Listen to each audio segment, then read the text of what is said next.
they did, I mean, even back in Group Green, right? It was kind of them versus Bra was just like the battle of Pachinki every single time, Blank. And DX were willing to fight those down to the bitter end, you know, limping away with one player left if they needed to, or even conceding basically an entire run on one of our games of Erangel just to guarantee that drop. So I like the fact that they've at least moved away from that here and kind of thought, all right, we really did risk it, you know, back then. Now it's a little bit of a different kettle of fish. Let's not go for those sort of plays. So good to see the improvement there and the adjustment as well to be willing to even give up your normal confident drop. Man, drop is a word that is synonymous with Alter Ego at the minute, though, as every time we look towards the Elim feed, it feels like it's Rosemary that's just taking bullets from miles away. It's so unfortunate for AE for the way these games have been going. But again, here, they're just exposed. You've got a line of sight. MBE just keep putting the pressure on and Blank.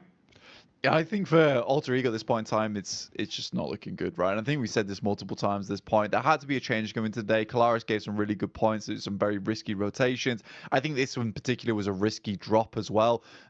I think you can go for risky drops where they provide you a bit more of an idea of actually getting further into the game. But when you're dropping over towards Mansion and then split dropping in Lipovka as well, and you know that Procedure dropped towards Yasnaya, MBE Sports drop around this location as well, you're sort of playing with fire at that point in time. You know, there is just an opportunity to, look, give up on the scouting early on. We have a very good read on where most of these teams move in from, just from watching a lot of the other games that have happened throughout the group stage. Let's just go for a 4-man push over towards Lipovka. We'll split out. We'll try and sweep up towards the top side of Kameshki and move down from there. There's a lot of good little pit stops along the way on that side of the map. So for Alter Ego, again, a risky drop, which I don't think was particularly necessary here.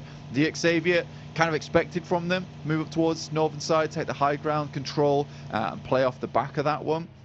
So I like this from DXavier indeed. Mad Bulls also find themselves on the northern side of Yasnaya. Very nice little quick rotate from them and a very hard shift over towards the eastern side, encompassing a lot of water in this one as well. So if teams want to get their feet wet, they certainly can if they want to live out this game a little bit longer. But for most teams, it's going to be either trying to sweep on this northern side or trying to hold towards some of these compounds on the edge. It's kind of a difficult position to play in. Some teams will be afforded some great spots early on if they were able to get here quick enough, but some teams on this outer edge will be struggling to find themselves a home. Yeah, man, this is one that's setting up to potentially be a bit of a community swimming pool circle if it keeps up like this. About 40% water at the minute, so landmass really going to be important to lay claim to early. Try and set yourself up as quick as physically possible and don't leave it up to another squad to already claim all of the compounds. The mass migrations are coming through. You can see everyone starting to make their rotate down towards the zone, trying to get there as quick as physically possible. Bit of contact on some of the players that are playing slightly more defensive as well inside of the compounds, just listening out for where everyone's heading. Mad Bulls stopping for a quick pit adjustment. Meanwhile, we've got the pull-up from Alliance down towards the compound of Rejects, and that nade was tasty, Blank. That was a 3-pointer straight onto the head of OCO. Yeah, certainly painful. In the meantime, Inco is getting picked up by Enigma Galaxy. That's on the south side right now. Both teams were rotating in, so some pretty decent shots, I assume, were being made from inside the vehicle itself. Very much a turret going through right now from Enigma Galaxy, all in one vehicle. Slightly dangerous, but it's worked out for them so far, with Inco taking one knock and a flush off the back of that. In the meantime, Malise Esports situate themselves all the way over towards Lipovka, try and keep themselves as safe as possible. Alter Ego regroup on the coastal side towards the east with 3 players, but surrounded by an N-Hyper as well as the Mad Bulls, who have picked up what I think is one of my favorite positions within the circus, a really nice ridge side that you can play from over on this eastern edge, and keeps you very clear. You do have to worry about some of the teams on the eastern side. See right now, Enigma Galaxy just cannot find anywhere to stay. And this is what I'm talking about. If you come out on the edge here, you are going to be driving around a lot. And it's even more terrifying the fact they're in one vehicle, which is exactly why they try and get into a second, but not before Coops is pulled out of it. And Freak will just have to leave off the back of that. Man, it's so unlucky. You see the heads-up play there, trying to dash the smoke can before the drop, so it blooms to at least give him some sort of cover. But unfortunately, UDO Alliance had such a good angle, such a good line of sight onto that position that they've basically just been gifted a freebie. And the situation there worsens even more for them. So you're still driving around looking for a parking spot in a never-ending garage, and there will never be a parking spot blank because everyone is already set up with guns, using these parking spots as compounds to play in. Yeah, and they won't be leaving anytime soon, so you're not getting that middle space. I'm sorry about that. In the meantime, we do get a circle that moves down towards that south side, in which case Reject and UDO Alliance's compounds become very, very valuable indeed. So for UDO Alliance, currently they do have the strongest spot, which is up on high. Reject slightly safer in terms of the fact that they can just sort of sit in this compound for a while. You know that UDO Alliance, with them being in this compound, they're not likely to move anytime soon, so they don't want to expend too many grenades just sending them down over towards Reject. So Reject have this outpost which is guarded by UDO Alliance. Eventually they are likely going to have to fight against one another, but both teams in this sort of mutual agreement at the moment.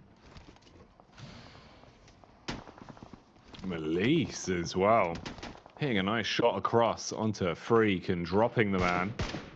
So the situation still just going from bad to worse, second after second, constantly taking damage and feeling uncomfortable, just playing out in the open, exposed to the elements at this point. Reject Tokyo firing off the warning shots, FaZe on the move as well, round the side of the ridge, contact from inside of the building. Ifan spitting bullets at him, seeing if he can keep the pressure on.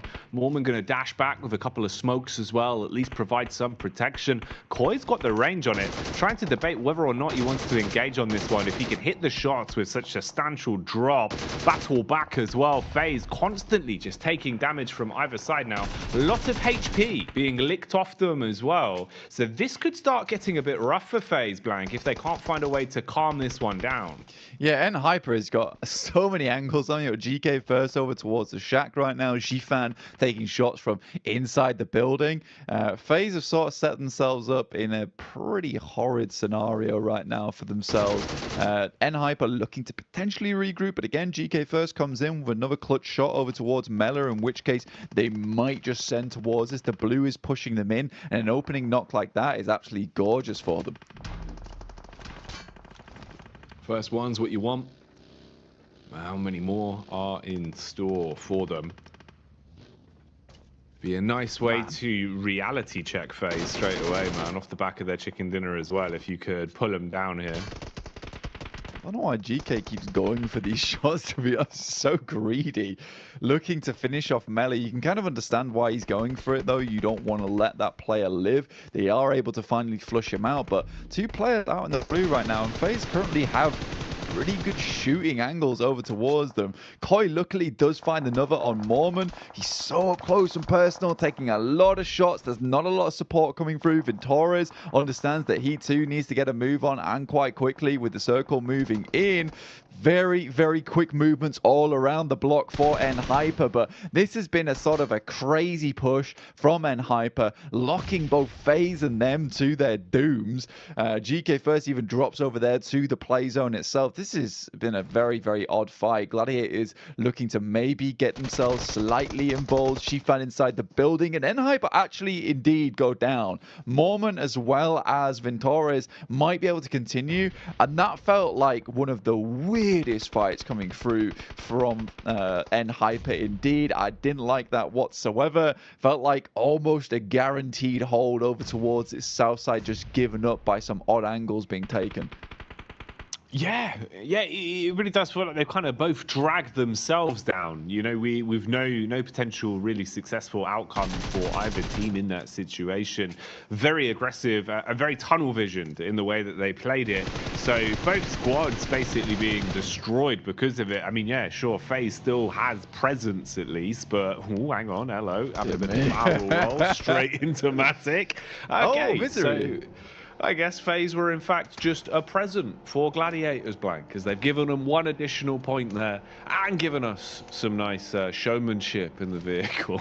Yeah, I mean, I think he realised it was over as soon as he started spinning out of control. Nice shots there from Meku. CJ Evos try and stop off to get a little bit of scouting done and realise that actually, quickly, put some gas in it, change the gears as fast as possible, please. Nice rotate from PCG Evos. They do get in front of the guys from Gladiators, which is probably not what Gladiators were hoping for. If they could have maybe got a little bit further ahead instead of being stopped off there by the random player from FaZe coming through, maybe they would have been in a better position where currently PCG Evos is, though. But you look at the lay of land now, where we're currently playing over towards the south side. Most teams you can see situated on the southern side of the circle, right? Just because this is providing the most amount of cover, there is so much open ground to traverse through if you're coming up from this northern edge. So MBE Sports Gladiators got a bit of a weird rotation to make here. Gladiators could take the fight here versus Pasija Evos and potentially move off from the back of it. There's going to have to be some good nades, and Kitsune does not spot the player off towards his left.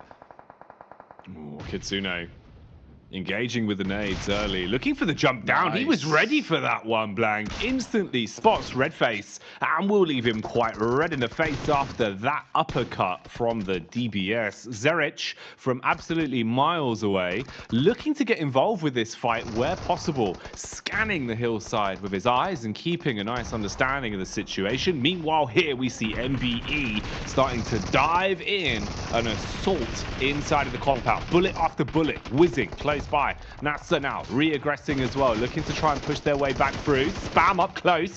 Fist Boy needs to land an uppercut. Not looking too good for him though, as he'll go down to the spray. How on earth is he still alive with a trickle of HP, Blank? It felt like he was trying to 1v4 that with nothing to his name.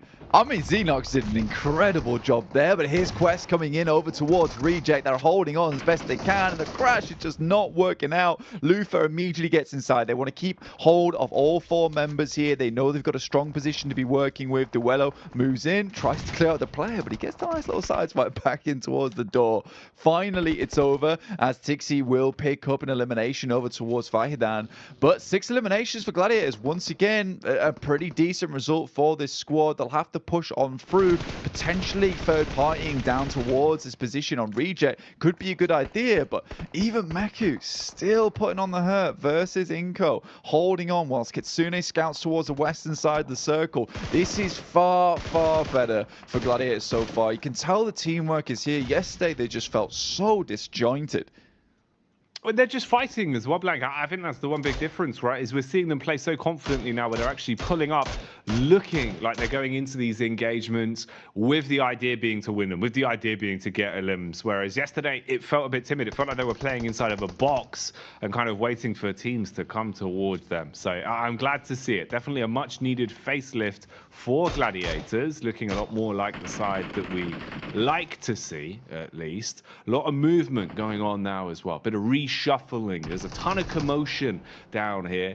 So everyone's kind of ringing the proverbial dinner bell, if you will. And it started to bait in the rotators, the man-dem that want to pull up and try and squirrel away some of the points. So let's see if that'll be a potential outcome here. Roadside shenanigans for NBE. Meanwhile, Melise engaging on Origo. That was big, Blank. Nice nade to open it up. Yeah, an absolute chunky nade as well. Kisyu looks for another, sends it in, but Origo is tucked away just for the time being. Smoke's been dropped down by Malise Esports. They don't want to get caught off on the side here. In the meantime, Becker on his lonesome trying to take down the rest of DX Xavier. Does find at least Levi's here, which is fairly impressive indeed. CEO later off in the wings, looking to see if he could spot any of the players here in Lipovka. Alter Ego, they drop in Lipovka itself. This is where they've resided for a very, very long time now, looking to potentially get a little bit more out of it, but Malise have them surrounded. Reject once again surviving their position, will have to move forward. They know that UDO Alliance are behind them. UDO, what can they do in a spot like this, playing on a hillside? Flax adjusting the crosshair, paranoid about the smoke expiring to his left, but wants to prioritize the correct angle, hoping they can get some shots off onto Reject. Once they expose themselves, they've got a three-pronged smoke wall blocking themselves at the minute, with the tree geometry providing a bit of cover as well. Slowly pushing their way up past the bushes now, as Lufa will jump in the rotate car. Oh, should have got info on that as well as he drove up. Seems like he knows he could be peeked from the ridge side. So we'll smoke that off and try and cover himself. Plants up top blank. Man's got the DMR as well to work with potentially here. Seems like it's the shotgun also. Nice little DBS for close range engagements. And nades to boot. That could be a bit of a banger. Seems like it should be on target, but slightly off the mark.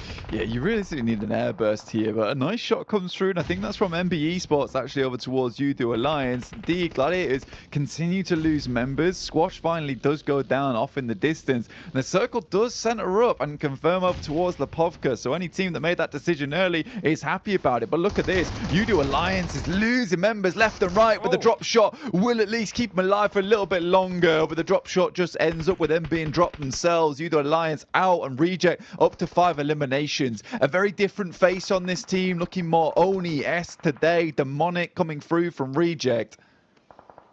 This is more what we wanted, right? You're raising hell a little bit now. They're getting stuck into the game blank, not playing as timid, fighting when necessary, trying to play towards center, contesting for edge control when needed. It's better from Reject, but they've got to maintain that, keep that course going. Don't let it drop off now, as they do at least find their way through the test of Udo and control that one. NBE keep popping up all over the shop. It feels like NBE have just been running back and forth, trying to stay alive from this roadside, having little moments of chip damage onto anyone that peeks into them. They're still here for now, just in front of Rejects. They're exposed if they go for a bit of a push. They're just using the smokes to hold themselves for now, but Zara is engaging with it. It's a nice first nade. Got the lineup on the second as well, Blank. The nades alone could be enough to deal with them.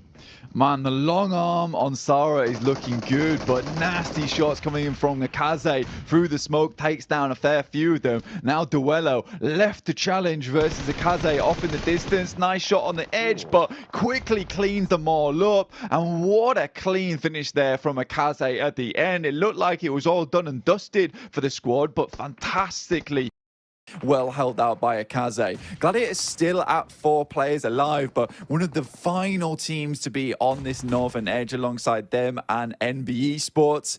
Mad Bulls up to 5 eliminations, Gladiators up to 8. They're doing good here. You asked about a bit of a repeat.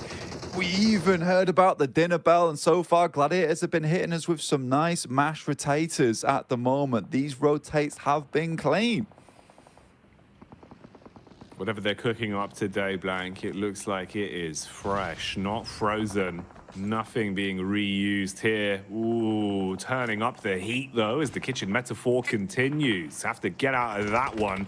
Melise set ablaze, couldn't handle it. Kiss You dropped, as the M4 will give him the damage. Business being done. Mad Bulls close by as well. They can start to breach and clear, take the players out that are inside of these buildings now, but Frozen crumbles. He cracks under the pressure on the contact, and it's all getting a little bit sheepish. Constant damage being fired out by Gladiators, sure, but no one wanting to make the first mistake. You have such a sheer number of squads all close, shoulder to shoulder inside of these compounds, with only Gladiators being able to complete the push down towards the beach side. They're in a pretty dream spot right now, and it's going to be so much harder for this heat map of teams we can see all on top of each other inside of the neighborhood. A nasty neighborhood, Blank. They're not friendly neighbors. Not at all. Everyone's just leaving some horrid messages on one another's doors right now. People just aren't picking up the newspaper. They're turning the Amazon delivery guy away. They will not be handing that through the post box to their next door neighbor at all. But for Gladiators, what an incredible circle for them. Moves up towards this north side, and they've had direct contact with a lot of these teams on the southern edge. What's great about this rotate from Gladiators as well is that they forced out the Mad Bulls from this position just with sheer sheer firepower. Up to 9 eliminations, set 50 points after the back of this game, just around about 18 points behind Mad Bulls, who we know had a great day yesterday. This has been very, very good stuff from the Gladiators. And again, it's that pressure off in that first game that allows you to succeed later on. They're moving in over towards MBE Sports. Sec, barely any HP. The vehicle flies over the top and Tixie's there on a Kaze. He's quickly put down and MBE Sports is out. Oh my goodness me, Gladiators are fighting.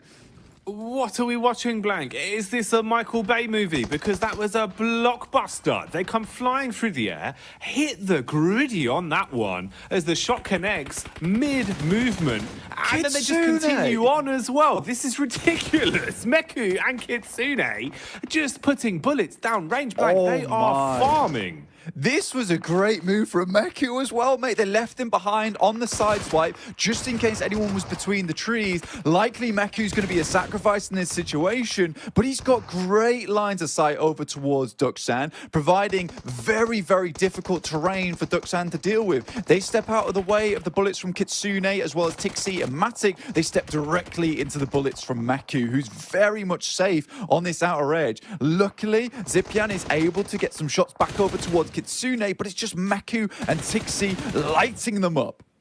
They're the Hydra right now, Blank. It feels like if you sever one head, 2 more will grow back in its place. That's what Gladiators are doing right now. A single knock results in them finding 2 elims, or the elims could keep on coming as well, but maybe it'll go in favor of Mad Bulls as Alter Ego wanted to try an ego challenge, but they go down quick. They've got cinder block shoes on that one as Melise third party and Mad Bulls hold on to their compound. Gladiators, though, still showing that they're handy with the sharpened steel, slicing their way through anyone that peeks into them. Now just pushing up the road to close down these and make sure these eliminations are theirs for good, Blank.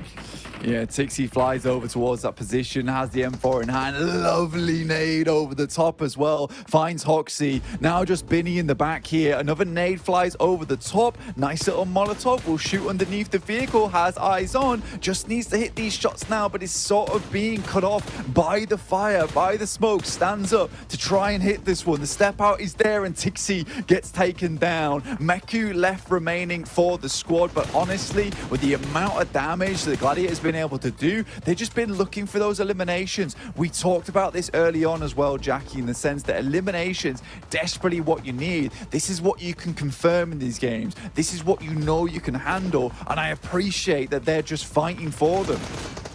Exactly. It's the one part that you can control just by playing aggressive, playing confidently, and guaranteeing those eliminations. And that's what they've done. They've played for the elims here. Now they can try and see what they can squeeze out in terms of placement, because the other teams are doing the infighting for them. And it's whittled us down to only 2 players, really, you've got to worry about. Oh, man. Mad Bulls licking their lips at the prospect of this one. They do find Meku. He's exposed himself from behind the rock. Now it's simple pickings. As long as Mad Bulls could reset, you do have an edge. The battle of attrition is in your camp. They're setting themselves up for a chicken dinner, but Zerich will expire. For Duxan, this is going to be a very, very important game for them. You know, 3 eliminations, it's not ideal. You go out this with a second place, 6 points, 9 points total. It doesn't feel great, but if you're able to get your chicken dinner off the back of this in a 2v3, you know, 13 points on this match feels really decent coming into the rest of the day. And with the blue pushing in, it is very, very ideal for them, but the Mad Bulls just look so absolutely clean today. They looked at yesterday as well, and they picked themselves up yet another chicken dinner. That is 3 in the space of 2 days. That's huge from Mad Bulls. A complete change of pace from what we were seeing from them, looking an awful lot better. And also now, Blank, it goes back to our point about the fact that you don't want to leave it up to another team to decide your fate in the survival stage. You want to make as many points as possible in the limited number of games you have to play. And that's what Mad Bulls are doing in droves. Yeah, it's a stressful game for Mad Bulls as well. Not an easy one. You can see that they're not super excited about this because it's more of a relief than anything they're able to pull off that chicken dinner. Playing within Lipovka, there was so much infighting in that area, getting forced out by the Gladiators. I think it was a very wise move for them to actually just send across from the rock side in the water toward those buildings. Yes, they had to fight for it versus Malise Esports, but they were confident to do that, and it sort of gave them that winning position. I think things got dicey as soon as they started to see the circle move towards the north side. Like, have we made a mistake? Did we make the right call here? But you just got to follow through. 44,000 kilometers travel for Gladiators once again. These rotates are coming through quicker. They're more confident with them. I don't know what happened between the space of yesterday and today, but there has been some serious conversations between these lads on the team. Something's happened, you know. I don't know if it happened at the hotel breakfast or where it was, but it seems like Gladiators have got their heads screwed back on, and they're playing some really nice PUBG Mobile today, Blank. You know, this is exactly what we wanted to see in terms of them giving us a good game, showing us they deserve the invite in the first place and that they're able to make some moves here. What more will be in store for us, though, and can they keep it up? We'll find out. Let's get back to the desk with the #1 Gladiators fan. It's Jason Kaplan. Sorry, I think Jackie misspoke there. Mixspoke. That's the #1 Gladiator fan ever. But we have to say, it wouldn't be Gladiators if they didn't show up exactly when they needed to kind of advance on through in an event. And hey, you know, credit to them, another massive game for them in terms of eliminations, great positioning as well. They were able to crash an NBA Esports and kind of do the exact same thing, just the other way around from the prior match. But also, Mad Bulls, man, like, there's so many things to talk about. Oh, you know what? We're not gonna talk. No, let's do it. Maxman, talk about Gladiators, and then we'll hop to what I have ready for Colaris. Okay, Jason misspoke. But okay, Gladiators. I didn't want to talk about them because I didn't want to curse them, Jason. Okay, that was the reason. Oh yeah. Now I see. Okay, but right now, Gladiators, of course, playing the high ground position, able to leapfrog in the position that Mad Bulls left open after they regrouped from that 2-2 split was a really good spot. And also, one thing I enjoyed, Colaris, from Gladiators is they tried to go for that high ground on the road. They tried to fight Enbest. They tried to also fight Duck Sandwich. Ended up not working out, but I think that if you're not in the city, you want to avoid a lot of that fight happening in Lipovka. Going for that high ground does give you a bit of an advantage. It didn't quite work out because Duck Sand had such a good angle, but I think that was going to be a game-winning play if they could survive until the later stage.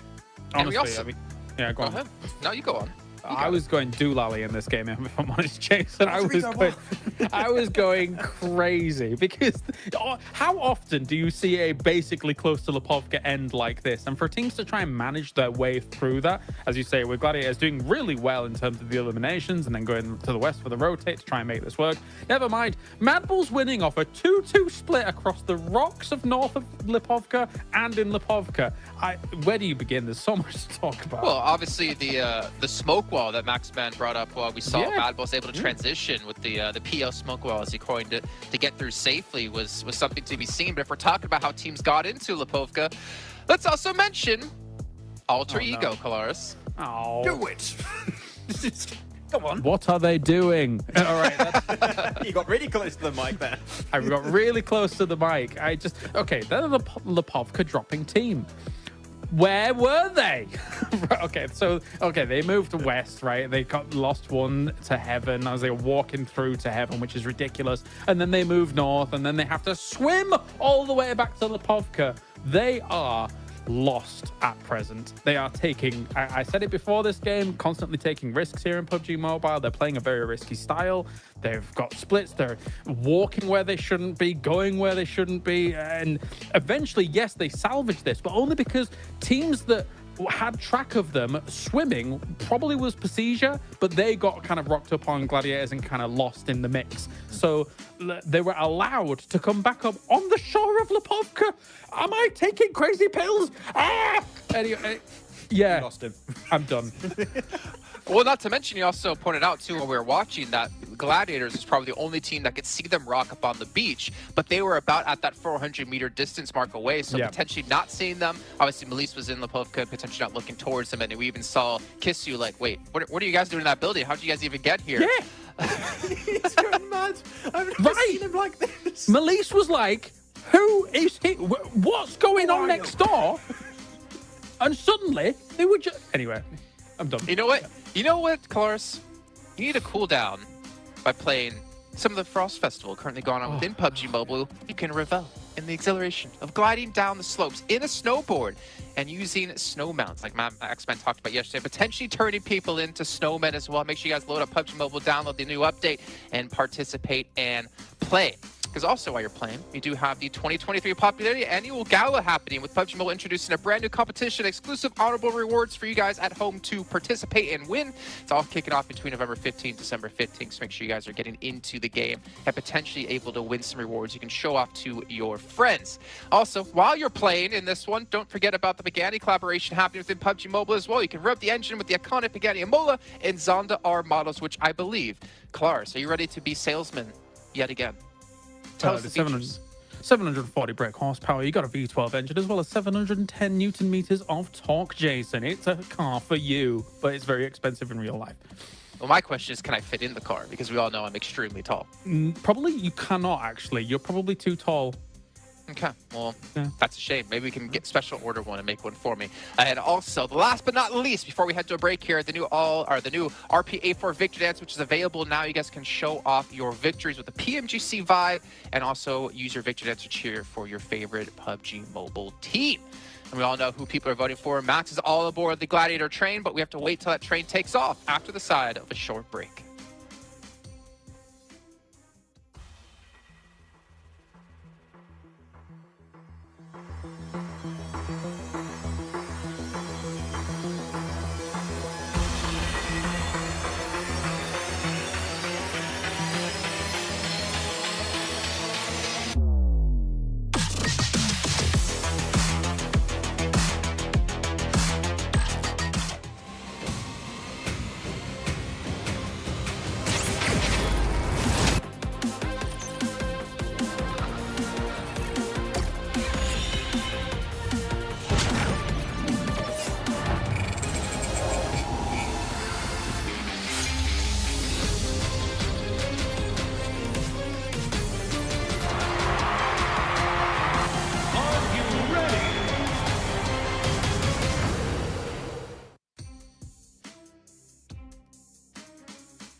Well, Max, I know how you are the biggest fan of Gladiators, but luckily for you, we don't have to talk about them too much more because it looks like with the points they've gotten these last two matches alone, that should almost guarantee them a safe position into our last chance. However, it does get easier from there. Keep in mind, it's only 16 teams advancing from this into that, and it's only 5 teams advancing from the last chance to get back into the PMGC Grand Final. So a lot of work to come for the Gladiators and obviously a lot of other teams out there. But as we are about to head into our second air angle, my question is this. Klars, Alter Ego, are we going to see a word rotation again? Maybe. I think it depends on the playing path. I think they're probably going to... If the playing path doesn't favor Lipovka, I think they're going to try and go for cars and maybe fight someone. We'll see. Okay. Well, thank you for your contribution here, Max. Ben, we're going to head over to our commentators to kick off our second arrow of the day, Jackie and Blake. It's interesting because Max always just makes such thought-provoking points, Blank. It feels hard to kind of, even regurgitate what he said, as it's just so big-brained. Yeah, you can't quite, grasp it a lot of times, and you do need to watch it back a few times afterwards and just really get the notes in there, understand what's going on. But I'll have to do that after the show, I think, as well, really. Well, it was a big segment. It was a big segment. Yeah. We don't have time right now to... I'd have to get out the notepad. We can't break it down. Highlighters. Yeah. No, it's just not possible. It's just not possible. But obviously, Jason just said Gladiators will win, so I get where he's coming from. Yeah. That was very clear that Jason said that Gladiators would win again. It's definitely going to be a Gladiators first place chicken dinner on this one. I think they're just playing out of their minds right now. I don't know what's gotten into them. What's quite frustrating about this, though, is that they're getting some flashbacks to last year a little bit, where they made it past the survival stage into last chance and then got pipped to the post over towards 5th place. And I don't want all the thunder to come now. I would quite like some of it to be reserved, keep a little bit of that lightning in a bottle for the last chance phase. But again, they've just started stepping up now. I don't know what I'm talking about, really. Keep going, I guess, for the time being. I do like the idea that you've gone, okay, well, look, you're doing pretty well right now. let's slow that down. Slow it down. Look, you know, if you get too big for your boots and set the bar too high, you're not going to make it there again. And they're like, this is interesting. You are right. The thing is, Joe, we have such an intimate relationship with this team because we commentate them all the time right over in EU. So we sort of know their tendencies. They can be a frustrating squad to watch a lot of times. But there are a lot of confusing. Yeah, it is confusing. There are a lot of other great teams in this lobby so far at the moment. I mean, Reject have certainly started to pump things up just a little bit. I don't think we're quite at Reject levels of Group Green so far, but we're definitely getting there. And I mean, it all came from that simple interview that Sarah gave, which was literally the most base thing he could have done, which was, we're not going center enough. And then they went center and won a bunch of games. They're doing that again here. It seems to be working reasonably well too. So I think that they've just kind of shedded that mentality of like, it's not going too hot for us right now. Let's just go center. We'll just play our game and see what happens. And I think that's what a lot of teams are starting to do now, which is really, really good to see. You have to get out your own head here, especially anyone who's in Group Green right now in this last chance scenario. You just have to play out these matches. I was going to touch on Alter Ego. I'm not gonna, and it's tainted, unfortunately. I would have loved to have seen that team do a lot better, but we'll wait. We'll wait and see. We'll see how things lie at the end, right? Because I think we've kind of beaten the horse on that one, really, in the way the games. They're already being beaten. That's what I mean, man. It's just not worth it. But it is a shame. I do agree with you in that sense, where it feels like, especially for sort of the storyline and the narrative as well, with like the interview we had with Rosemary way back on, I believe, day one of the entire event, and how they were looking like they were playing. I was expecting a landfall for them, Blank. I was expecting it to go well and for them to go from strength to strength. But they were definitely struggling today. What have they got up the chops? Anything hidden? Anything else? Maybe we'll see. If it's going to come out, this is probably the best time to do it, right? You're kind of leaving yourself with very limited chances. We've got 3 games, this Erangel and then 2 Miramars, and basically preceding that, that's the end for you to actually accumulate any points. You're just leaving it in the hands of other teams. So we'll find out. We'll see where we're going with it. Mad Bull's been looking a lot better, though, Blank. It's been fun to watch Mad Bulls, which is nice to say. Even if they don't look exactly ecstatic every time we see him on camera. Tulicker, honestly, didn't look too pleased with his win. But I think that was mostly just like stress and relief of going, okay, we needed it. At least we have a win. If they can just keep that up, that's probably the ideal scenario. But they need to drop that stress. They did seem a bit on edge. Yeah, come on. We need to get the team masseuse in, right? Massage those worries away, because right now I do think they should be a little bit more elated than they actually are. I know that sounds crazy. I have just said in a different manner, be happier, which isn't always as easy as it sounds a lot of times, as we know. And I think for Mad Bulls, realistically, they're doing really well. And I think they should be proud of themselves so far. I think they also understand that they need to keep a little bit of lightning in the bottle saved away for that last chance phase. Right now, I think they should be very pleased with where they've placed. They're currently in first. Obviously, Influence Rage still has another day to play. And I think, all things considered, by the end of it, Influence Rage will be on top in terms of the standings. But Mad Bulls certainly done more than enough to secure their position at this point. The rest of these games now, for them, it should just be study, right? Maintain this kind of play style, maintain this kind of pressure on the rest of the squads, because more than likely you are going to have to play against quite a few of these teams again in the last chance. So the more they can stake their claim on positions around the map, the more they can stake their claim on these rotations and be a team that some of these other squads may be a little bit scared to run into. You do have that small advantage in the last chance where you have that kind of don't mess with me factor. Don't mess with me. God, it's like a late night walk home, Blank. And you're like, what? Do not want to mess with that man. I mean, that's a good vibe to give off, It definitely would increase your protection a bit. It's true, yeah. I mean, I just say it to myself as I'm walking down the street sometimes. That's how it works. Don't mess with me. Don't mess with me. People are like, the idea Daddy, that guy's talking to himself. That's what I mean. Just muttering under your breath. Don't mess with me, mate. Don't mess with me. Yeah. People just walking by. Excuse me, sir. Do you need help? Don't mess with me. Don't mess with All me. right. Yeah, it's less that I'm giving off hard man vibes and more that I'm giving off that I need to be in an asylum vibes. Which isn't ideal, but it seems to work. Hey, look, to each their own, Blank. You know, unorthodox strategies do seem to work best. If your enemy can't prepare for it, you know, how can you? I suppose. Yeah. In some way, that's a sentence. He's done a 720 kickflip roundhouse. Oh my lord! Didn't see that coming. The standard is a 360. Yeah, this is wild. Look at the man doing ollies in the car. That's illegal. Right, put the skateboards down. Yeah. Bloody hell. We need to get back in the game here, and some of these teams definitely need to get a rolling. Certainly towards that bottom side of the lobby, we're looking at N-Hyper, Udo Alliance. Nigma Galaxy sort of are disappointing us so far, I would say. And I mean, they're on our screens right now. Ragey OCO will take down Lord from Nigma Galaxy.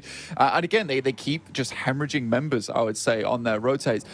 You know what? I didn't actually get to talk about this last game, but I will talk about it now, is that some of their rotates feel extremely greedy. I think that last match, most of the teams on that south side realized that, look, if we're on the edge already, I mean, they were rotating in from, what was it, Milta. They were battling out versus Inco early on.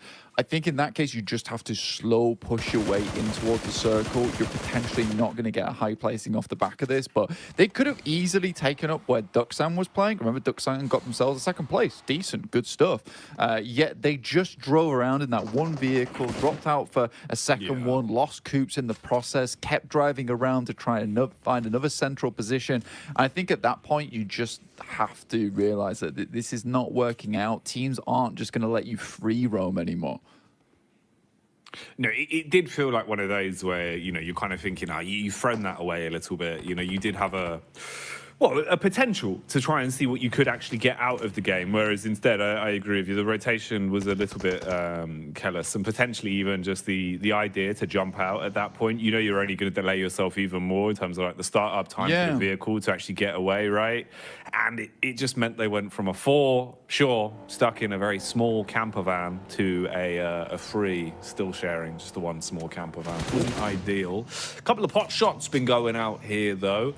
We've seen a little bit of damage coming across. Mad Balls have suffered 1 knock as well, so at least they're seeing what they can do to patch up the situation. Here's one for you as well, Blank. When we saw that first knock, it was Raging OCO in the car, and he bonneted someone. Call that Road Rage OCO. Oh, yes. I like that. Yeah, go on. We love to see it. He was doing an ollie in the car over his head.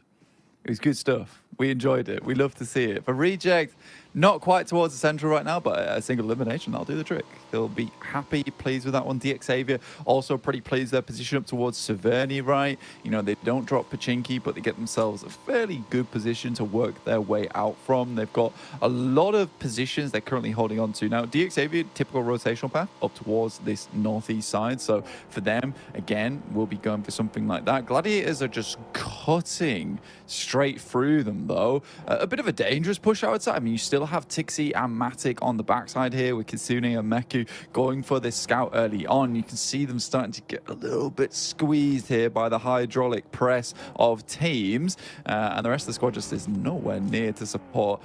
This is a greedy rotate, and I think for anyone in this location, I would be trying to spot out some of these stragglers, trying to take pot shots towards them as they move through. Again, Ralph out the vehicle, taken down by Nasa. This is very bad news bears right now for Nigma Galaxy. And I think this is something that we sort of saw over towards their group stage as well, is that at the start, doing great. You know, happy days for Nigma Galaxy. Some strong rotations were coming through for this team. However, when you looked at them further in towards the group, their rotations were getting read so easily, time and time again. I think that's the final player from Enigma Galaxy about to go down soon, but Reject taking a lot of knocks of their own. Gladiators barely surviving themselves, good amount of damage. Meku's on the side, Swan tries to swing out, lovely nade, will take down Meku, and now it's just Matic to try and hold down the door.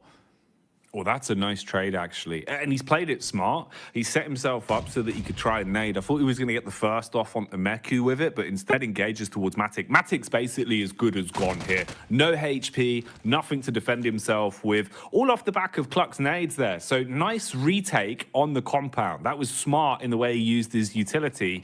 And that's unlucky for the Gladiators. So Jason Kaplan's prediction there not coming true, Blank, because they've gone down without a single elim on that one. Got a bit too big for their boots. Yeah, that's what I'm talking about. But they've slowed it down, as I asked them to. Well done. You know, this is more the Gladiators we're used to. You know, going down in the first 2 stages. That's great. Brilliant. Now, do something a little bit more next game. Maybe revert back to, you know, making not the greatest rotations. To be fair, that wasn't bad by any stretch of the word. I quite liked it. Unfortunately for them, I think you make that rotation a little bit too late. You've got players that are not quite on with the vibe there in the backside with Matic and Tixi, who are not up front and personal with Kitsune and Meku. And you just get shot at by teams on the side trying to get in towards that warehouse that UDO Alliance, quite frankly, had already had a lot of control over. Could have gone a different way if Meku maybe had found that second shot, but like you said, some great nades coming out from Cluck there on UDO Alliance. In the meantime, let's have a look at where some of these other teams are playing. MBE Sports up towards that northeast side. Not a huge amount of points found, but they're consistently in the game, right? And I think that's something that's great to see so far on that side. Yeah, they've been making a lot of cameo appearances, you know, even in situations where it's just 1 or 2 elims and they stay alive. It feels that they're always popping up to be a little bit annoying, nip at teams' heels and try and farm the odd points here and there. This is one that feels like it's just a matter of, you know, the chase at the minute. Feels like you're being forced further and further back, and Rejects know they're being hunted on this one. Trying to play with at least some map geometry to give them cover, as NASA are definitely roaming quite far out and looking to gain a good understanding of where everyone is stationed, using the reconnaissance of Xenox here with the one vehicle as a bit of a scout, and then having a backup position to fall back towards. Freak's actually still alive as well, Blank. All right, yeah, so that's just the one man that remained. I mean, his entire team basically got picked to pieces instantly. So I suppose it's best case scenario, how far can he go, right? Because looking at a placement game with this one, it's pretty early. Going to be a while on the stopwatch before we come back to that point. Yeah, I do think it definitely comes back to that case of Enigma Galaxy. A lot of their rotations getting read into towards the end of their group and not making too many adjustments off the back of that. Again, even in their group, there was a lot of feeder teams down towards the bottom as well, which just allowed them to make these rotations. And I think you try and do the same thing again here in the survival stage, where every single team is very willing to take shots and has great gun skill. Remember, these are the best teams in the world, all fighting out for a place in the grand finals to really display what their region, what their team has to offer to everyone that wants to watch. So I think that for Enigma Galaxy, again, it's just a case you can't just randomly rotate over heals. You need to have a bit of scouting going on. You need to ensure you know exactly where some of these teams might be playing so you can angle yourself in such a way that you can cross and be out of the line of sight of some of these squads that might take shots towards you. If we see it again on that next match from Enigma Galaxy where they make a random rotate like that and start losing players out the back of the vehicle, I would be fairly remiss to say that this is another team that's feeling like they're going to be in the bottom 8, because I don't sense an adjustment coming through tomorrow.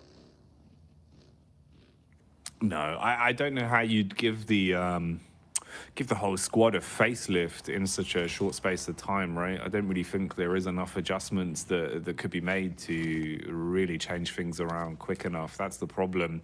It feels like we're already getting to that point where, you know, the fine line, Blank, of squads that haven't already accumulated points, especially from Group Green, right, with how tomorrow is going to go. You're not even being there to make a case for yourself, just having to sit pretty and sit on your laurels of the points you've already accumulated.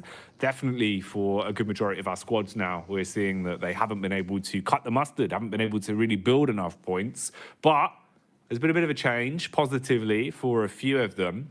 At the minute, though, we'll see how things go right here, right now. We'll stick to the facts that we're being given.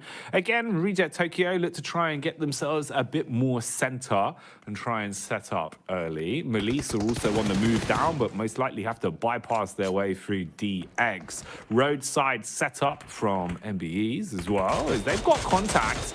Inco taking damage from quite far away. The Mini 14 pounding the pressure out and buying them enough time to go back on the res. They've got the ridge as well, so you're covered from the road. They don't have to worry about getting tapped in the head just yet. So they can get Mondo back up. But what's the game plan here? How are they going to play this one? Yeah, I think your difficulty comes in the fact that, you know, you're getting pushed in by the blue. It's stage 4. It will hurt. You sort of need to make a move soon, but Nasa's sort of unwilling to give up this position on the eastern side. They know how important this compound is to them over towards this eastern side of the circle. They don't just want to let a team get through for free. MB Esports, on the other hand, decide that, look, we're going to take shots over towards Inco. Becker in the way, gets absolutely crunched, but lives off the back of that. Grazed by the vehicle, but not out yet. Becker continues to take shots and will finish it there and then. Broken leg regardless. Man, okay. Big balls are fire as damage is done onto the vehicle, and he tries to stand his ground. Becker quick on the medic maneuvers, trying to get the heal in. Meanwhile, with Lease, they're being attacked. DX have crashed onto him, but DS, they've crashed more literally just straight into the faces there, hitting the shots one by one. Melissa expiring as they've been stung by the Scorpions, it seems, blank. Unable to defend from that one. DX can reset, pick clean the corpses on the floor now as well, and reset the utility they've got to work with, so they're going to be content. Meanwhile, back on the move, Xenox, he's been pretty damn quick with his scouting. He's been able to take some point man positions and look to get the damage out early. Again here, setting his focus towards the bridge. Wants to put pressure on Squash, who's so low outside the play zone as well. So a single bullet he was hoping for, try and make that elimination his, doesn't go his way. Backs off with at least the read and tries to play with the rest of the team. Vitali, he's got a read on him. Trying to take a couple of shots off, but doesn't want to do this as a solo blank. Playing smart, knows he still has a team to work with, even if it just is the 3 of them.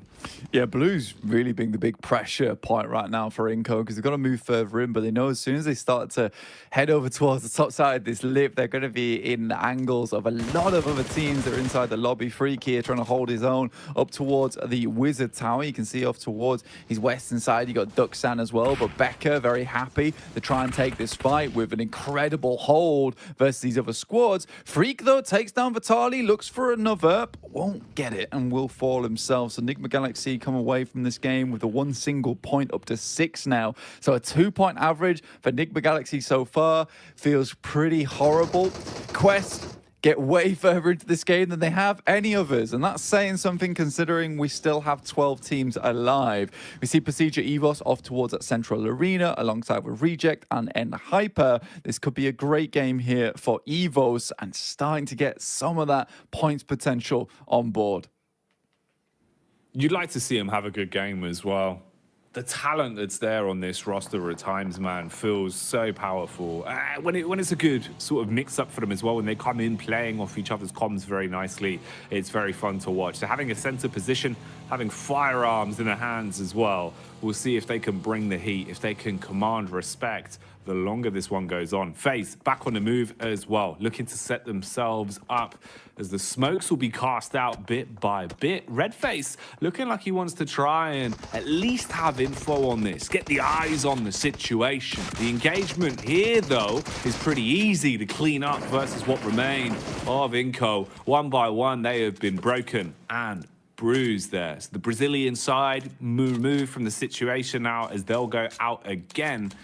That's unlucky in the end there. Inco, of course, fought hard to even make it here, blank, and they are getting a little bit bullied. Similar sort of things have been happening to Alter Ego. Again, pressure applied on them. Fnatic from the side at least assists where possible, but he's got to scurry off, got to reset on this one now. Yeah, there's good potential here for them to hold out DX Xavier, right? But at the moment, it's not looking too good. Holds on the spray from quite a while, but at least does find the shots over towards Lamborghini, laying him low. Outside the circle will delay them a lot, making this very uncomfortable for the squad of DX Xavier to make it in. Pcg Evos taking shots over towards FaZe, who are currently huddled up over towards a very, very small shack at the moment. The shots even coming through from Spec here on Nasa. But Pcg Evos currently sat at 28 points in 11th place. Is a team that definitely needs to put some more on the board here. I think for Pcg Evos, they have a lot of history on this team, right? And I think a lot of Indonesian fans would be very excited to see this team go through to the PMGC Grand Finals, specifically just to be able to see the twins there on the grand stage once again.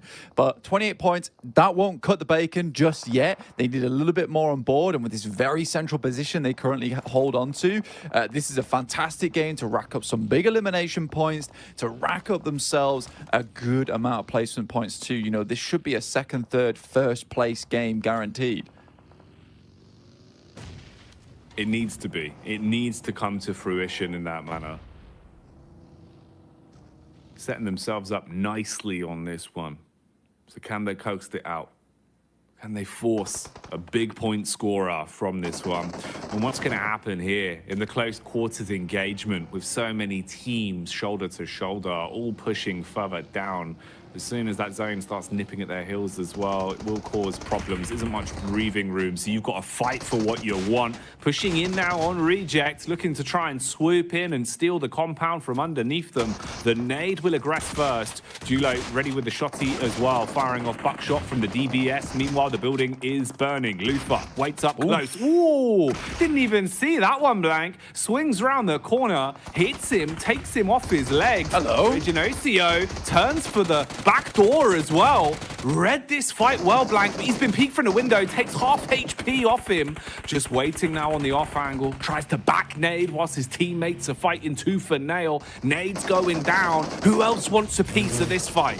What is this? There's three teams on the same compound. Regioso sends out the side into the vehicle to get himself some better angles. He's fighting for his life at this point in time. Spec moves in, Hoxie's half HP, and Regioso's out on the edge. Surely he spots Junie, but he doesn't inside the smoke. And now Duckshan have another battle to get through. Need to get more players back up on their feet, but they're falling so quickly. Just Hoxie and Junie left alive. Junie, a veteran of these high-scale tournaments, but Nasa move in at the best opportune time. Will pick themselves up 9 eliminations off the back of this bad boy too. 2 players left alive, but on the southern edge, this is pretty decent stuff. Damn, Okay. that was an intense fight.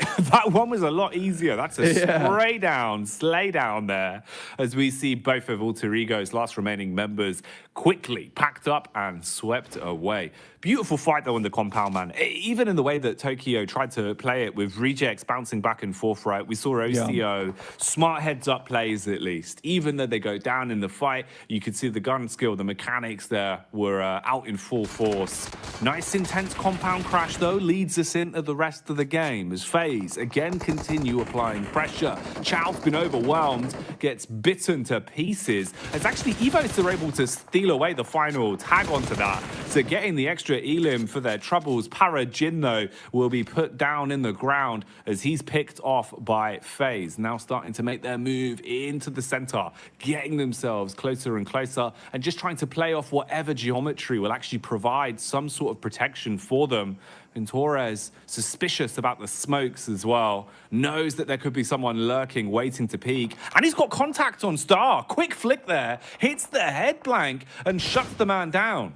Yeah, very nice little shot there and pick up from FaZe. This is a really difficult area of the map to play, honestly. You see a lot of teams play this one out. You realistically just have the tower here. There's a slight dip as we head down. It's almost unnoticeable, but it does give FaZe a significant advantage, in which case they can take shots over towards DX Xavier. The difficulty is the fact that so much of the western side of the circle is still in play here. The Pcg Evos have a massive advantage. Despite that, FaZe is not letting that up. And it's sort of surprising we're not seeing Pcga Evos take a little quick peek over towards this eastern side. See if they can pick themselves up some more eliminations. Right now, they're currently running on 12 placement points, 16 elims. This is a game where you want to pump those elims up, even if it means you get yourself a second place. But I can see why they wouldn't want to give up the gas station here.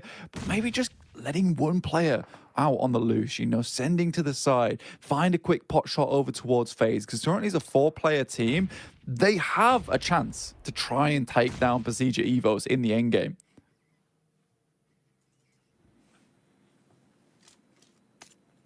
Big chances. Definitely There it is. open opportunity for this one to swing into the favor of Evos now, though. Nice first tag down the hill. Connection across. DX suffering from it as Luxy will be able to spray his way in. Gets the tap off that we needed to see. So the compound control still firmly in their favor, and they're starting to clear out the players that were edging closer towards them. FaZe, meanwhile, still down towards the ridge side. Mormon and Malaya playing together as they start to make their move up. Close on in. You've got a couple of angles of connection here as well. Spec being one of them as he's firing off the warning shots. And then, for Udo Alliance, there's actually a bit of a chance here to just be a fawn in the side. If you're not cleared, you're so far back down towards the ridge. As FaZe come pushing up, you could try and get stuck into it, especially if the timing works for the push down from Spec and they draw his attention. Lots of small nuances on this one, but the big focal point is just the fact that Evos are in a great position to try and command the game. Ooh, rough recovery mission there. Very much so. Chloe just goes down. Link's fine Spec as he makes a rotate through. Pcga Evos now up to 5 eliminations, looking for a little bit more. And they have to push for more here because, you know, a 5 elimination game with a chicken dinner, it's all right. 15 elims, 15 points, sorry, total is decent. But, you know, pumping that as hard as you can here. They know they want more points. It's a very good initial nade that's sent out, but FaZe is on the back line. They're not looking to give this game up. Another amazing nade on the predict over towards GFan. And Redface is just sending these over and over again. Another one will take down GK first. Now just FSS left alive. It will be Redface to stand out for this one. One knock goes over towards Luxy with the 5 eliminations on board. Nade sent over the top over towards FaZe. One of the final teams alongside with Oliolio over on Udo Alliance, looking for that second place placement point steal. Evos, this is where you've just got to shut things down, close it out, don't let mistakes start to get out of hand. FaZe fighting tooth and nail though, bombarding down onto Misery, who's forced to hit the deck, so belly down to the ground, drops himself into the vehicle and tries to drive out of there, keep himself safe, susceptible to the shots though, but goes for the getaway. If we can see the res, FaZe will at least have a fair fight in the 2v2 in terms of the players that are currently up, but Evos are going for their recovery as well. They want to grab Link, have some additional numbers in this battle to play with. Quick pop heal as well. Nice peek up. Beautiful damage done with the AR. Switches to the DBS and wants to go full frontal blank. He's getting in their faces. What is going on? Already we see another knock come through with the DBS. Misery left alive and he's taking damage here and there, able to clutch it out. But Udo Alliance, they're still in the wings here, Jackie. Oh, skirting around the outside. Is there anything that can be done? They're low. Now would be the time to strike whilst the players are down. They're knocked. They're on their last legs. Doesn't have the full list of information that we do, though, so his decision-making will be affected by this. And this just gives more time to Evos to try and reset things. Redface now back up. He's just going to be watching, looking for the peek over. Gets the heal in as well. The longer this goes on, the more numbers you're going to have to fight against. So you do Alliance, the chance of this one being clutched now far harder. Again, falling into a position where this should be a guaranteed chicken dinner for Evos. Man, that could have been a chicken dinner there for Udo Alliance, and Olio just need a little bit more confidence to try and go in and bruise the pride there of Pcga Evos.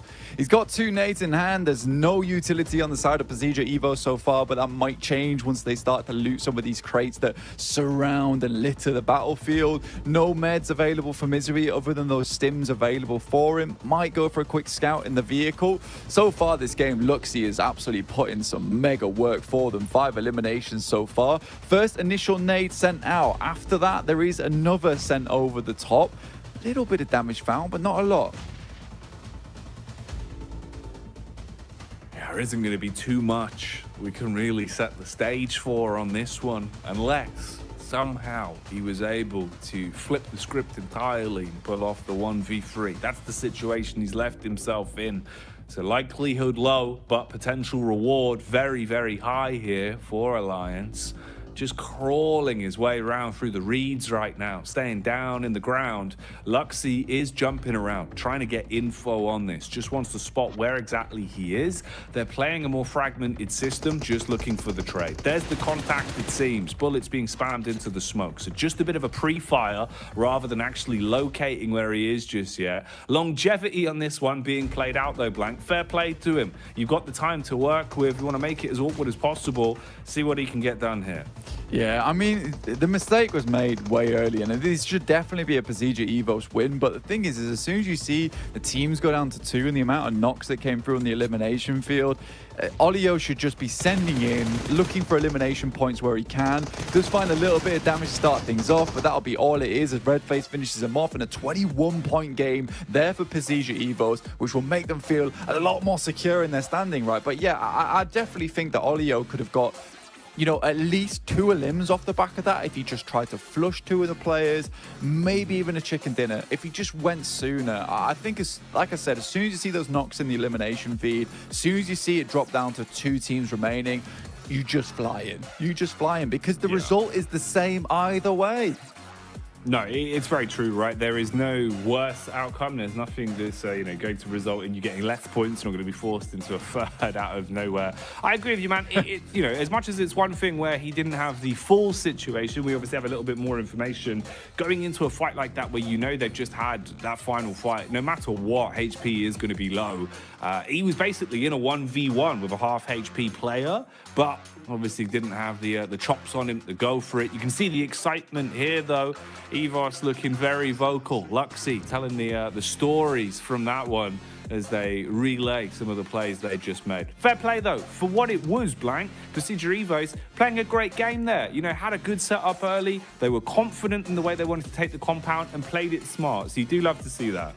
Yeah, it's awesome to see Luxy like topping the tails in terms of damage and eliminations there. I mean, well-revered player within PUBG Mobile esports, just fell off massively over the past couple of years, but it looks like he has really put in the work and he's returning to form, honestly. It's amazing to see because it really was that Luxy sort of was overshadowed by the likes of Ryzen and as well as Zuxi back on BTR.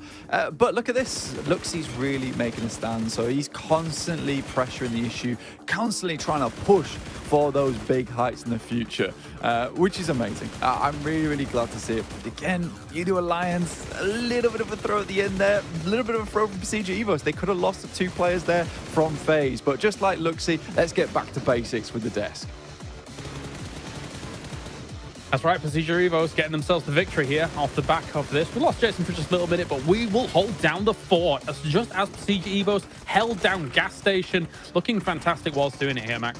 Yeah, and able to weather the storm with 2 teams pushing on their location, right, Kalaris? You had, of course, Hyper going downhill across the road, trying to go for the engage, which, of course, you are in this location. It's very easy to abuse with that third-person perspective. You can just jump, chuck the nades, get the easiest eliminations in the world onto Hyper, but then FaZe trying to go for a third party, and I really thought that was going to be the end of Procedure Evos, but it's down to Misery. He's able to clutch it up, go for the res, and get rid of the final player of Yidu Alliance.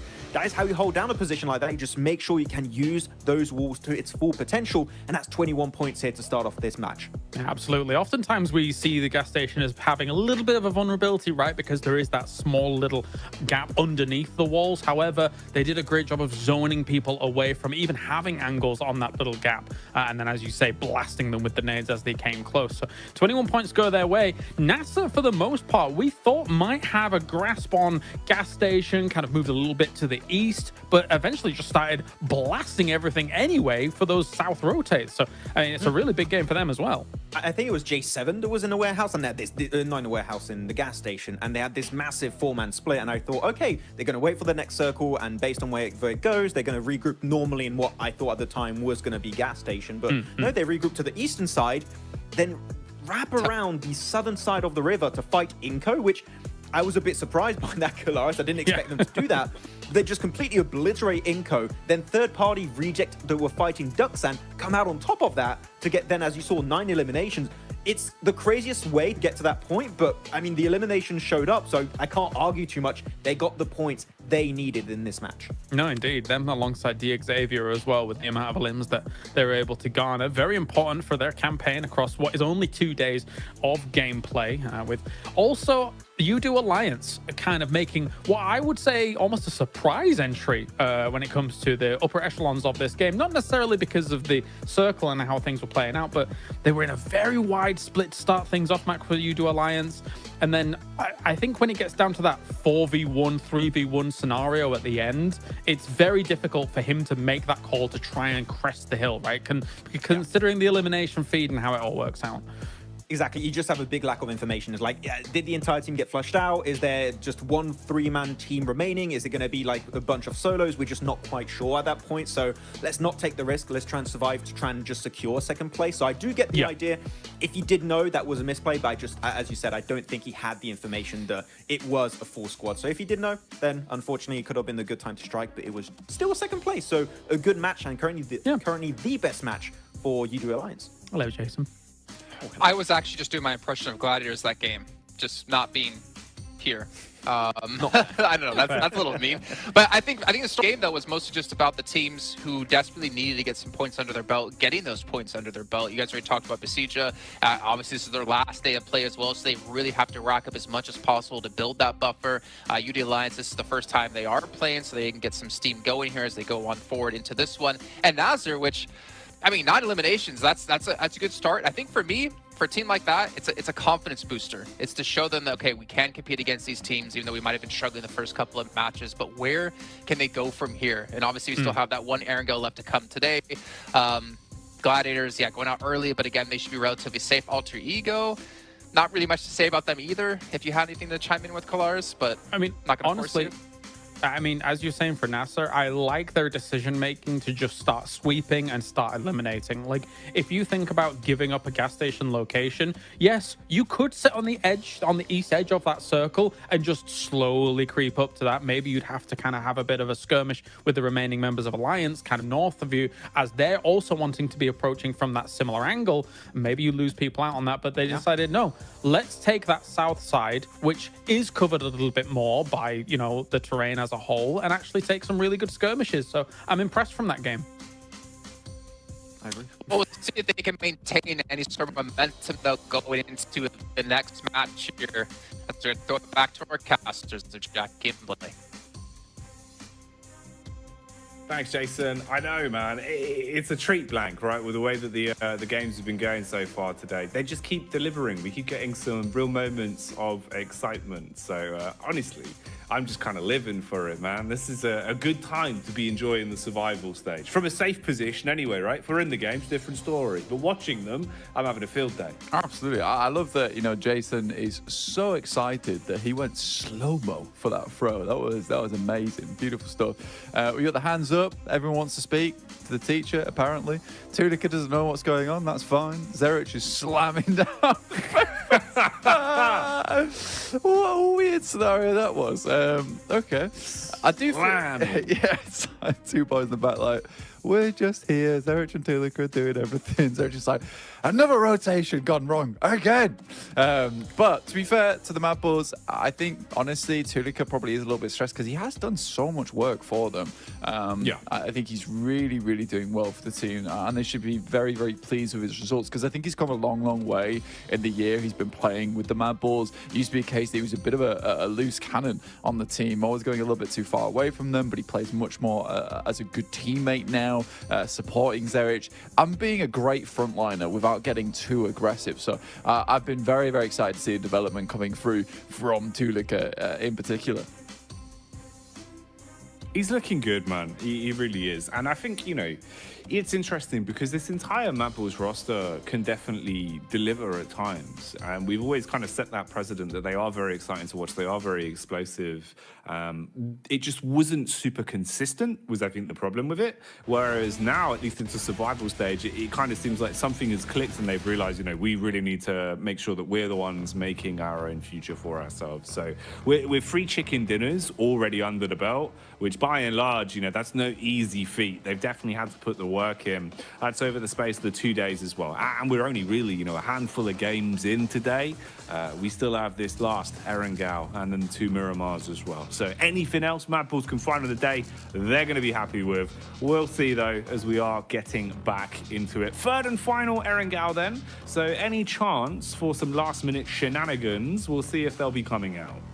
Yeah, I mean, for some of these teams, might want to go for a hot drop potentially. It's the last map of the day, so it's one where you could pull out some secret sauce moves on the Erangel match, especially with Group Green, this being their final match of Erangel they will be playing, so they could surprise some of these teams. Maybe. We'll see what happens if they just keep it basic, though. I think a lot of these teams are kind of really leaning into consistency more than anything at this point in time, realizing that, look, it's not easy to pick up these points, and I think for us, it's just a better idea that we just keep things going the way they wanted to. But Zerich actually drops over towards Nasa, but I think this is more of a case of this playing path causing this more than anything. But this is going to be difficult, particularly with the fact that a lot of the Mad Balls are not in close contention. Luckily, they've got 2 shotguns, which are going to be extremely useful in this close range combat that they're going to get themselves into very shortly.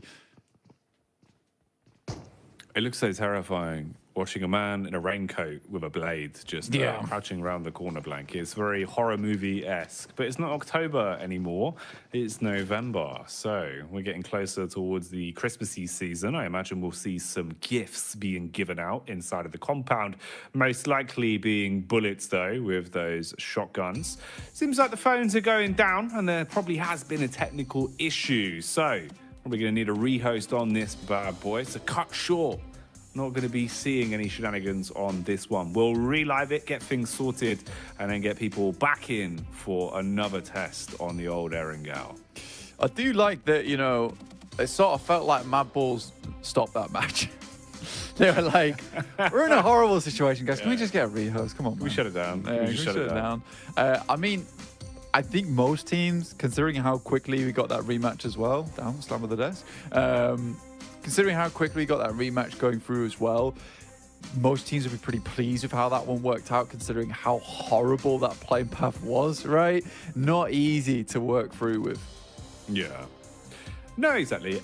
Honestly, unless we roll the dice and end up getting a critical fail again, right? It should be better. It should be better than that for most of the squads in terms of easy routes to your common drop spots. So hopefully won't be all doom and gloom for them, and it shouldn't take too long to get things sorted out and straight back in. Nice seeing some of our players on screen as well today, Blank. There's not been a lot of time with the player cams today, and it does give us a bit more of an insight into how some of the teams are looking. That sort of human element. Oh, hello, I say human. We've got man them Sith Lord over here. I know. Maku just in the dark right now. Look at him. Yeah, very spooky. I have the power to win any chicken dinner, no matter the length of time in the survival stage. Oh, dear me. Unlimited points on the last day. That's what they need. That's what they need at the end of the day. I mean, realistically, we need to start getting some of these points going. And if you need to become the Sith Lord, you need to start shooting out some bolts of lightning from your fingers to get it done. All respect to Maku, realistically.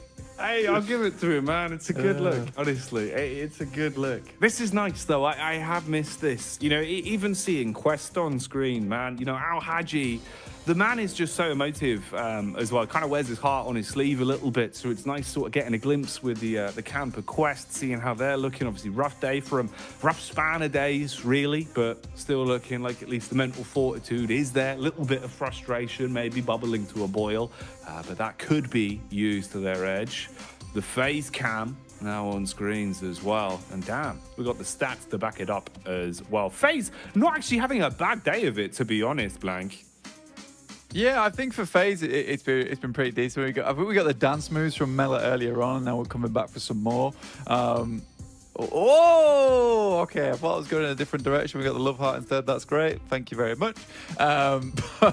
For FaZe, honestly, that last game was really, really cool. I enjoyed the fact that we saw the almost 2v4 coming through. They looked pretty strong with it. There's definitely some strong players on that team. Melo and Ventora's really, really long-standing players within the scene as well. PUBG Mobile, they've done some really good stuff in the past. We got Enigma Galaxy on screen at the moment. A team that's just kind of struggled, right? And I think that one of their major issues, they don't find enough vehicles, which feels like, it feels like you're failing at the first aspect of PUBG Mobile. And that feels bad to say because I know they're a good team, but that's like rule number one, right? Just get some vehicles on the drop, go from there.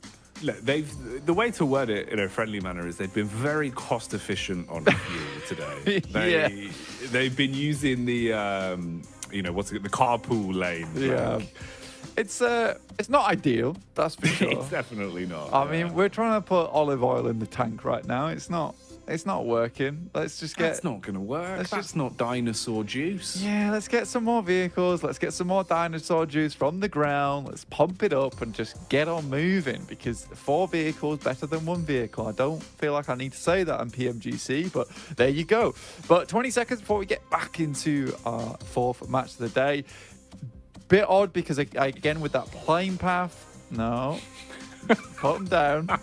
I do love the idea that they've not communicated this to Liquor at all. So he's just sat there like, why do they keep putting their hands What's going on? They're all becoming mannequins at this point in time. We don't exist. These are just stand-in dolls for Naomi as well as Frozen. Right then. Well, let's get our seatbelts snapped in as it's time to go back to Erangel. Last game of the day today for this map. Following this, we get the back-to-back Miramar. So a bit of a change of pace there, a bit of a change of scenery that will be just around the corner. Who's getting that last chicken dinner on Erangel, though? And how's this game going to go? Let's find out. Plane path, a little bit nicer.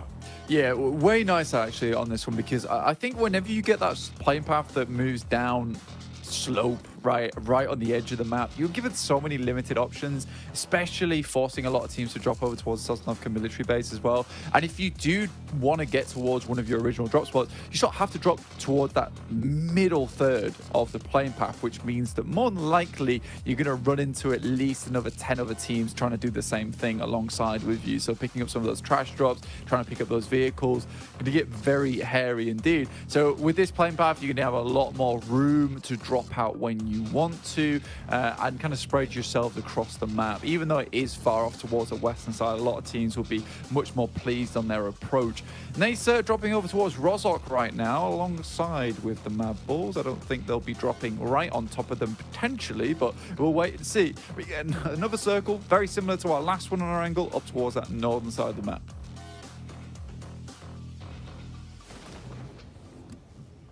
Okay then. A little bit of water on that boy for now, but it won't matter too much. Early doors, looking at some of the spots though, just seeing if there's going to be any shenanigans here for our last Erangel. We've seen a couple of hot drops sprinkled in for good measure today, but nothing overly audacious here. The only close proximity we really see is on screens now, with Mad Bulls a couple of miles away, especially with the move that's coming in, different trajectories for the rotations. Well, you can't be doing that. If you look directly at the sunblank, it's quite bad for your eyes. He's got a blue light filter on the red dot, don't worry. Oh, he's okay. He's all good.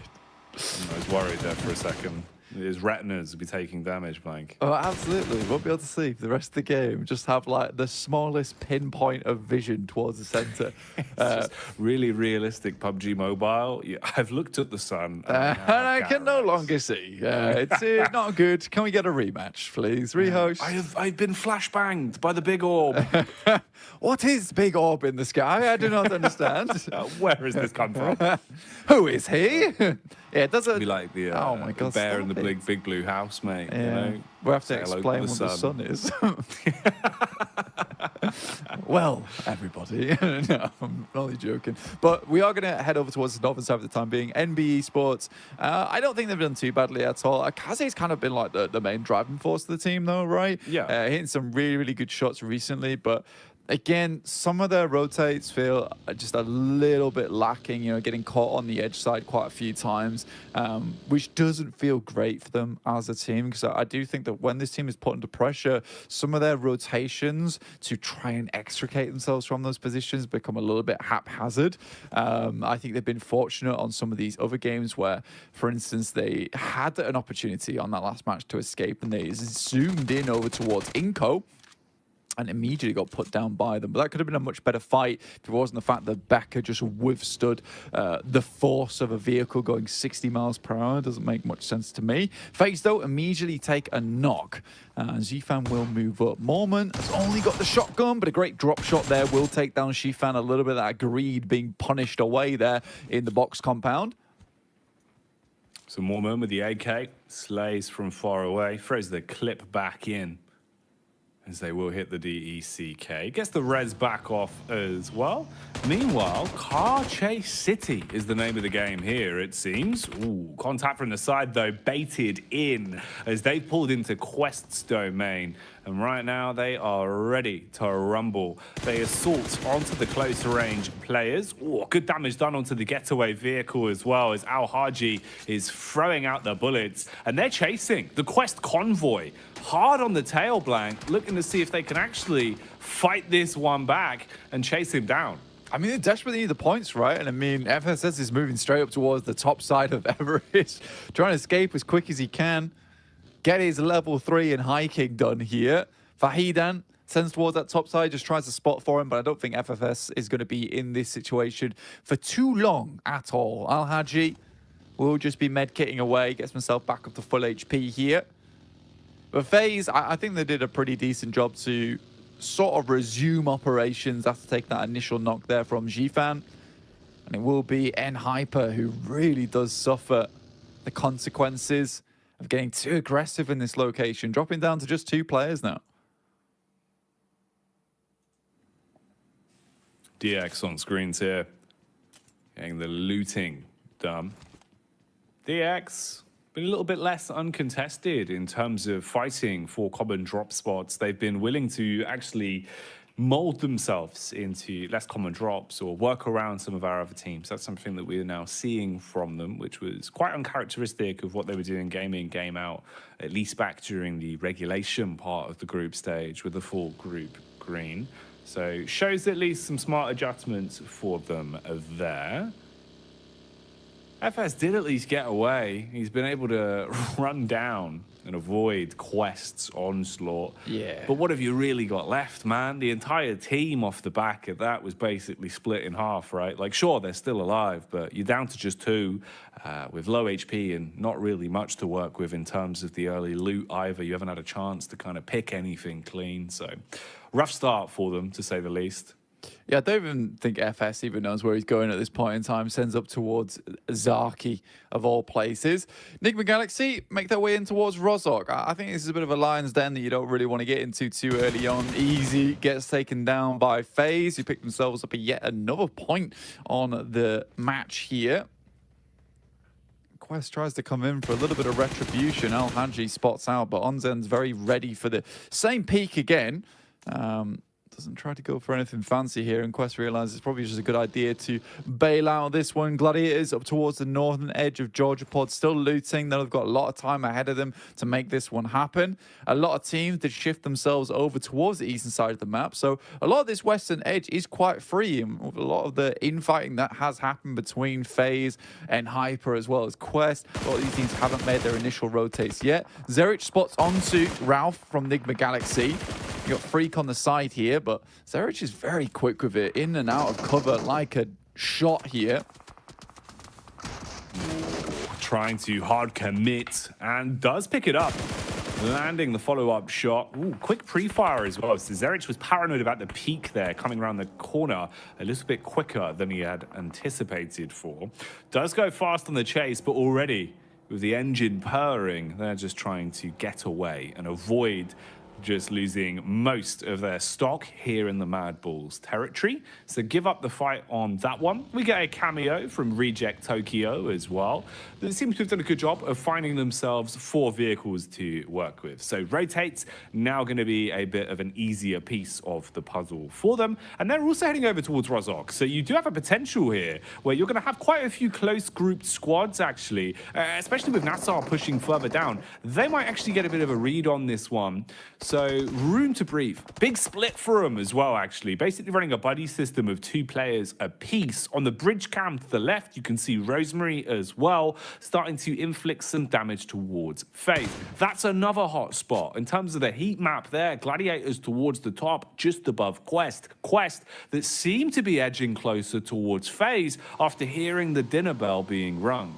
Yeah, it's quite a lot of teams that had a lot of these engagements happening earlier, right, Jackie? And they decided that, you know, they're not going to move across the bridges. They're going to get stuck in over towards this ridge side on the western edge. And I think that has made for a very interesting western side of the circle with a lot of these teams opting just not to push forward. Quest, I think that was a rundown over towards Alter Ego that was found there after they took a couple of pot shots. Lufa looks over towards Tulica, will find the initial shot on the DBS, backing off just slightly, now looking for Zerich, who is holding his own as best as he can here.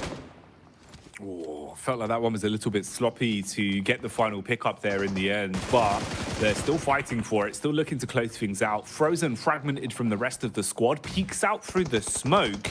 Ooh, look at the nade lineup on that as well. A couple seconds slower on the getaway, and he could have been eating that nade. Would have absolutely ruined him. Luckily, Mad Bulls will still hold on with just one man, Frozen, the ice-cold assassin that had to let it go on that one, as he'll back off and tuck into a better angle. Meanwhile, Lord puts some bullets down range as well, just keeping the pressure on. So Rejects in the thick of it now with players surrounding them from most angles here. Coops does fall back after at least playing his initial card, going to the compound to play off his team.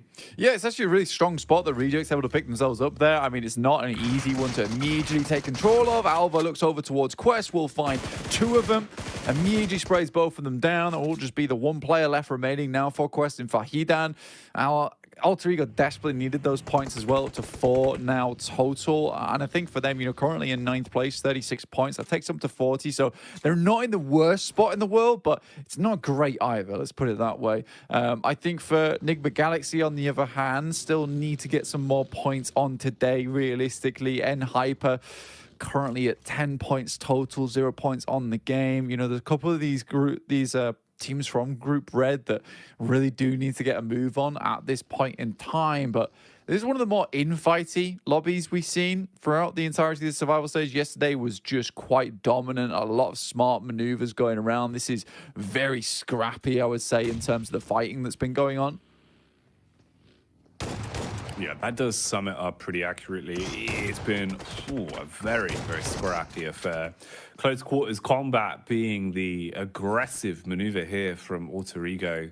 Kicking the doors, running on in, and finding the pickups with both barrels there. Stereo connection onto Quest. So they're taken down. Gladiators are close by, close enough that maybe their ears are perking up and thinking about the potential, but they might have their heads a bit more screwed on, thinking about the longevity of the game here, rather than trying to get involved with potential dribs and drabs of elim points. Reject Tokyo still looking like they've got confidence as well. They've got a good setup in terms of the position, but they haven't really cascaded back. They've still been controlling the outer ridge here towards the hillside after not wanting to give it up when Mad Bulls pushed in and applied a bit of pressure onto them, trying to keep control of the land they've found. Lord seems to have taken a bullet to the back of the head there, though, so down on his last legs for the meantime. Quick head count of our squads. You can see that a fair few of them have already lost players, so the battle of attrition has been going on in the background. The only actual squad wipe we've seen, though, was Quest. Yeah, it's been a sort of a difficult game for a lot of teams where they've just been taking a couple of fights here and there, trying to escape from it. And you can tell that's kind of the survival stage mentality of a lot of these teams, that you start to lose an engagement, right? That's it. We'll just leave it alone. Let's get out of here as quickly as possible. And Hyper's initial fight went horribly wrong, really pear-shaped in that sense. But for Reject, they picked themselves out a very strong spot. And you're right, they're holding on the outside edge. They realized that the 3-story gives them a lot of strength in terms of being able to spot out teams and take some shots across the way, try to weaken some of these squads, potentially even get a flush. But leaving this position also is a little bit rough for yourself because you are surrounded by some compounds that can quite easily cut off your disengages. So for Regiosio, probably one of the smarter players, I would say, to leave on the outside edge. Really strong individual player in of his own right. Can get away with maybe a quick knock and then a retreat back to the rest of the team. So I like this play from Reject so far. It's looking strong. FaZe, though, do find one of the players in Kitsune there. I think that's a bit of a misstep coming through from the Gladiators. They should have known there might be more teams coming through on this area and just allowing Mela to immediately pick himself up a quick and cheeky flush on towards them. Their gatekeep gets shut down almost immediately. Guarding the edge here, though. Meku with the full wide berth on the rotate, trying to get as far back as he can. There is still a play to be made, though, inside of the blue. If you could assist Mela, you could still put pressure on Meku and force him to give up the aggression on this one. He was just looking for a read, and the information play does still stay alive with his hands firmly on the wheel, so he's happy to at least be breathing on this one. Alter Ego are relatively close as well, with even a slight push there, just looking for a read themselves, so assessing what exactly was going on ahead of them. Meanwhile, Melisse looking to try and make their move over the bridge at some point here, with the zone pushing further in and actually setting itself up in a relatively good spot for Evos once again as well. Melisse, though, will have to fight tooth and nail for this, and they go for the brutish approach, sending the vehicle in with Kishu just driving his way through straight away. We'll put a pin in that, though, as there's a fight going on, and FaZe are fragging blank. They found their way through all of the Gladiators in seconds there. Mate, again, this is Mela just absolutely killing it today. And I mean, we saw that on that last game, almost the 2v4 versus Procedure Evos. And Mela once again shows us he can do it just as easily in the mid game as he can in the late game. So a really heads up play there coming through from Mela. I don't know how that just occurred, but with the DBS, that guy is absolutely kingly, and I think that's going to bring Gladiators back down to earth once again. Maybe one or two more good games for them to see them feeling a little bit safer into the lobby at the end of the day. 59 points, it's pretty decent, and with the amount of teams that are currently sat down towards 18, 17 points total, there's a chance for this team. There's still a chance, but that does not look promising. For FaZe, on the other hand, they've had some pretty cool standouts today. Not always been able to get all their players towards that end game, but, you know, at least some eliminations every single time. They're already up to 30 points on their first day. It's good to see. It is nice for them. Big game. Even if they go out now, you've still been able to achieve a lot in terms of the elims and the other chicken dinners they've taken. More to be done for FaZe as well, of course. As you know, this isn't the end of their run. They'll still have tomorrow to come back out swinging up against Group Yellow and see what they can do there. Fight continues on now, though, with Frozen being really close in terms of the positioning. You were thinking maybe there was chance for the fight there. We'll join that again, though, once things kick off. For now, you've got the rotate on screens, and Melisse still trying to make their move. Trapped under the bridge here, as CEO later wants them to pay the toll. He is trying to defend this, it seems. DBS in the hands, close quarters engagement up against the SMG, just peppered instantly, overwhelmed there, and crumbles because of it. So the remaining members of Melisse are expired, and Inco could potentially third party from there. Had a read on the hill, but don't aggress down. Yeah, for Inco, it's a little bit of a difficult scenario for them, but they're able to hold on to it. Not bad at all. DXA, if you continue on, I think this has been one of the more consistent teams from our lobby so far. Inco moving over towards NASA, over towards Spec at the moment. A little bit of a difficult position to be playing in. Doesn't really have the support of his teammates, but nice first initial spray down. Everyone's just trying to get the DBSs on the roof, but he doesn't care. The Vector will do the trick. Oh, he cuts his way through the first. looking to re-aggress here as well. Bullets going down, detonations inside of the building. Xenox looking for the wide swing, close up through the window, spots another Inco man, but he's been punished from the side himself. Down on the floor now, Spec as well, eats the nade. Perfect bounce on that. Beautiful use of the angle as it ricochets off of the wall and takes the man down. Both of them playing medic, looking to get the reses in and reset on the fight. Doors wide open, head taken clean off as Squash, he goes out of the situation. Star comes sprinting in and this fight keeps on going. Mate, there's no point did it occur to Spec to just use the first aid kit in his inventory at all. Like, what was he doing jumping down with 10 HP? Didn't make any sense to me whatsoever. And with that, Nenabete might be able to finish up a lot of these players coming through from NASA. A total misplay, in my opinion, from what was an incredible opening fight there from Spec himself. Nenabete is able to clutch this out. It's basically all down to the fact that you just don't use the utility that's on side. There was more than enough time and chance to use it. Just the aggression there was a little bit silly, in my opinion. Reject still pushing onwards, currently up to 34 points, 37 if you add the eliminations on. And I think, you know what, they've had a decent day today. They've been really trying to hit those numbers where they can. They understand that time is wearing thin for them too.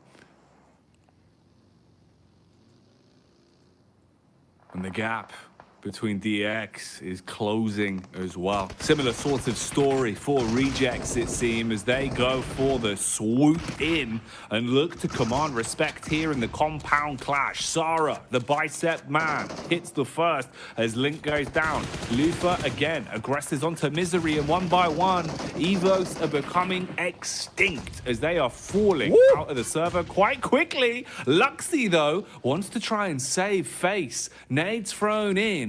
Nice tag on at the first. Has the DBS as well. He could clean out the building here, Blank, if he can find his way in. Nice nade to at least defend. Smoke canisters go up as well. Blocks the pathing and the eye line, but could be exposed to Coops and Co from the back. So Rejects have taken command of the gas station for now. That was definitely a deluxe grenade if I've ever seen one. Nade over the top from Regiosio. Bounces, actually just airburst a bit too early there for him. Looks to send another one over the top. Has a general idea of where he is. Great nade from Regiosio. Will finish it off and Pazija Evos goes down. Now remember, this is the position where Pazija Evos won the game from last match. And I think for Reject, they understand that. They're like, look, we'll take it off your hands, no problem. Quick push in, picks up a lot of eliminations off the back of some really nice shots with the DBS. And that's confidence we wanted to see from Reject a lot earlier on. For You Do Alliance, it's starting to get a bit better for them each and every single game. You know, their averages aren't looking too bad at all. Currently 5 points per game. Yes, it's not championship level of averages, but for some other teams who really have not done that at all, I would say this is a promising start for You Do Alliance. They've not been looking too bad in some of the fights they've been able to find themselves in today. We've seen some smart decision making, even at least keeping games going when they're low in terms of stock, low in terms of manpower. So You Do Alliance, pretty good job of at least being a thorn in the side of some other teams. What can they get done here, though? In potentially a position where, you know, there is a chance you could chalk this one up as a W, as a chicken dinner, if you play your cards correctly. Frozen, still just trying to keep his attention drawn in the direction of Reject Tokyo. Rejects that are now getting themselves situated inside of the vehicles, driving seats at the ready, and start to set their focus on the new zone. Everyone's going to want to move their way further forward now. You Do Alliance with a good spread of it as well. They'll have nice control to work off of. Meanwhile, MBE, Sec on the snipe with a Mini 14, firing off the warning shots, makes his presence known, but no actual connection. And he has given an inkling across the UDU as well of his position now. Yeah, Cluck here off in the distance. Your You Alliance currently at those 5 eliminations found so far on this map. Could you go even a little bit further? You're talking about before Sec on that Mini 14, hitting some nice shots. Nenabete, in the meantime, takes his chances on the rotate while everyone is a little bit distracted. Will be able to get himself to fairly defensible position as well over on this side. MBE Sports off in the distance, very, very close to him. You Alliance is trying to take him down, but it is Olio to spot that one out. Once again, we see Udo Alliance in this situation where they potentially can take the chicken dinner on this game. They came second on that last match. So far, some very nice little averages on our angle. Reject will send in over towards Coops, last player remaining. Good initial grenade, but just overwhelming force here from Reject. They just swoop in like an aggressive seagull at the boardwalk, just wanting to steal away their set of chips. And they take that one down instantly. Udo Alliance, they've got a good spread for it, good setup in terms of the positioning to maybe get a few shots off here on Reject Tokyo. And they're the ones that want to gun for the longevity on this. Both squads with 4 players alive. For Madballs, it is just Frozen. And keep in mind, Frozen's team, they were picked off by Rejects quite some time ago. He was hoping to get revenge, but he'll find nothing for his troubles as you do connect onto him and they dispatch the Bulls. Seeing red now as we fall to our final 3 squads. Hey, look at the damage being inflicted here as well, Blank. Softening them up now. Confidence is there. This could be where they start to rev their engines for the dive. Yeah, looking to move in towards it. And I like this spread coming through from Udo Alliance. So aggressive. The distance, though, Sarah is able to pick up one from MBE spots. They have to immediately get on that res there if they want to get something done off the back of it. They might just send in over towards MBE spots as well, claim a little bit more space. Cluck also getting involved, realizing that MBE spots looks a little bit weakened off the back of that one. Olio with this position on top of the rooftops is so unbelievably strong, though, Jackie. Gives them so much advantage coming into the future. Reject were able to get a little bit further around, but more and more shots keep pouring over their way. MBE Sports with Mondo up front with 1 nade left remaining, but fully kitted out here with the MG3. Quick looting, quick reset, shuffling. Everyone waiting for the right strike, the right moment to stick themselves into the action. The aggression works well for the first connection. Bullets downrange onto MBE, at least coiling their numbers for now, forcing one of the players into a knock and leaving them with a decision to make. No real quick move to get Modo back up, so you're probably going to have to give up the goose on him, fragmenting their numbers even more. And this setup from Udo is still looking so powerful.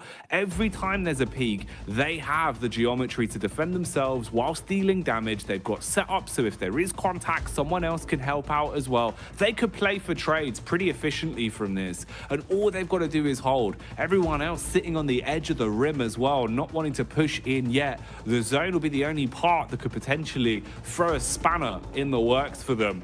But with how they're playing it at the minute, Blank, this is looking great for Alliance. Yeah, pretty much this was one of the circles that Reject likely was hoping for as well, because Olio on this spot had to be pushed out of it before stage 8. Realistically, this is a very early way to end a game in stage 7, having 3 teams at stage 6, almost unheard of. This game was extremely quick in terms of play. For Reject, though, they know they need to get further into the circle. They need to regroup Regiosio as well as Sara, but this circle does assist them. Getting Olio off from that rooftop gives them a much more even chance here, much more even footing. The fact that he's able to take pot shots downwards provides so much information all the time towards the rest of his teammates is causing so much problems. He's finally off it now, and Reject might be starting to think about when they want to move off towards the rest of their squad. Lufa hearing the sniper shots whizzing by him. Ooh, it looked like his days were numbered, but the team defends as they assist their mate. A few pot shots back over. That's Reginosio, who's just taking the peek from behind the tree, hoping that he can, if not deal damage, at least start to dent the confidence. So Udo Alliance can't peek into this so easily. They've still got such a good setup, though, and this could be absolutely fantastic. They thought they had the lineup with a nade. No real response to it, though. Not actually turning onto this one. They just leave themselves laying there in the open. Can't really retaliate too easily, and they're just being farmed, Blank. The nades go in again for the easy cleanup, and they're taken out of commission. Wiped off the face of the battleground there, leaving it into the final fight then. Yeah, 3v4 now. And I think for You Alliance, honestly, when you're in that situation and you are MBE Sports, you just have to hope that he only has 2 grenades and you can withstand 2. Unfortunately for them, Olio had been sent forward with a blinding 7 in the back pocket. The circle moves over towards the north side and Reject's going to have to play a very, very tough game. They've got no more smokes remaining either, so getting up will require them to get at least a knock. Lufa's not able to make it happen. Now just 2 players left alive versus Yudu's 4, and they're going to send in on the approach. Is this going to be their downfall, or will this be where they win? Olio continues to send in some massive nades. He's been so important this entire game. The nade goes off, Reject will go out, and Yudu Alliance, despite only getting the second that last game, Olio not going in for the 1v1 definitely makes up for things here on this Arangle.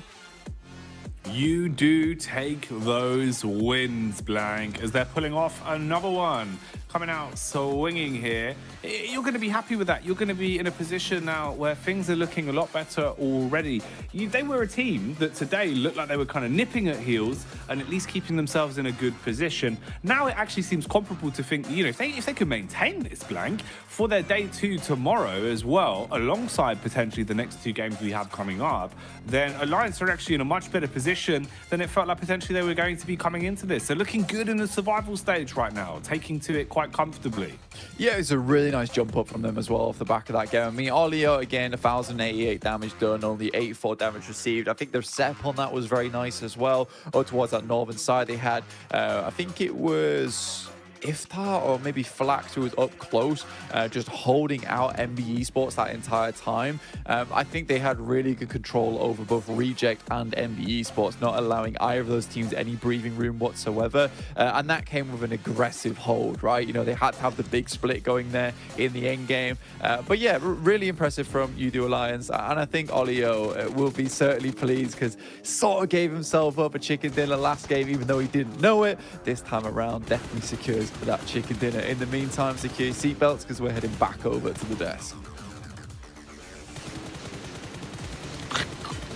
All right, seatbelts are secured here. I don't know what sound that was, but we are back with U2 Alliance. Getting themselves a big victory, honestly, and a pretty needed victory. We have to keep in mind that during this entire day, this is technically the easiest group for Group Red to go up against, considering the point discrepancy we heard from Max at the start of the day between yellow and green. So they need to collect every single point they possibly can, and Olio this time kind of redeeming himself, as we heard the caster say from our prior match, Max. Yeah, really happy with UD Alliance getting himself that split. Of course, the circle not ending towards that kind of gas station location, so forcing teams like Reject to leave it. And when you have that 4-man split, pretty much, Jason, there's not much you can really do, and you're just very predictable behind that pylon. You just, the moment you try and peek your head around the corner, you're going to get completely wrecked. So 24 points on this one for UD Alliance. Great match, and also play with over 1,000 damage, Kalaris. That's really cool. Yeah, wow. There you go. That's the sound for that one. Thank you. Even though we've not really properly seen it. Yeah, they were laughing together after that victory because they were like, we've seen this circle before. And we got to adapt from the previous game whilst doing it. I mean, they were holding strong up in the north, right? Like, they controlled so much room with this to be able to then head south that I think they actually really did, no joke, take learnings from the previous game and apply them here. I mean, they dropped Northern Stolber, right? No one is going to be on this game, in this lobby, stopping that kind of rotation. No one is in between their drop location and the spot where their game ends, so it's not going to be happening in 1,000 years. And yeah, Leo, sure, he was able to confirm that game earlier on match number 3, but here he's able to just survive with his team and get things done. So happy about that one, though.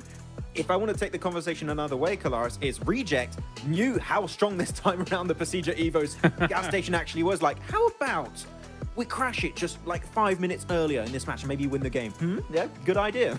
Yeah, and they hit it with severity as well, right? Like, they absolutely barreled into that position and really gave Procedure no time to be able to react to said attack here. So for Reject, I love the decisive nature of that. I love just the very, very small window you're giving your opponents to be able to react to an assault oncoming here from the Japanese team.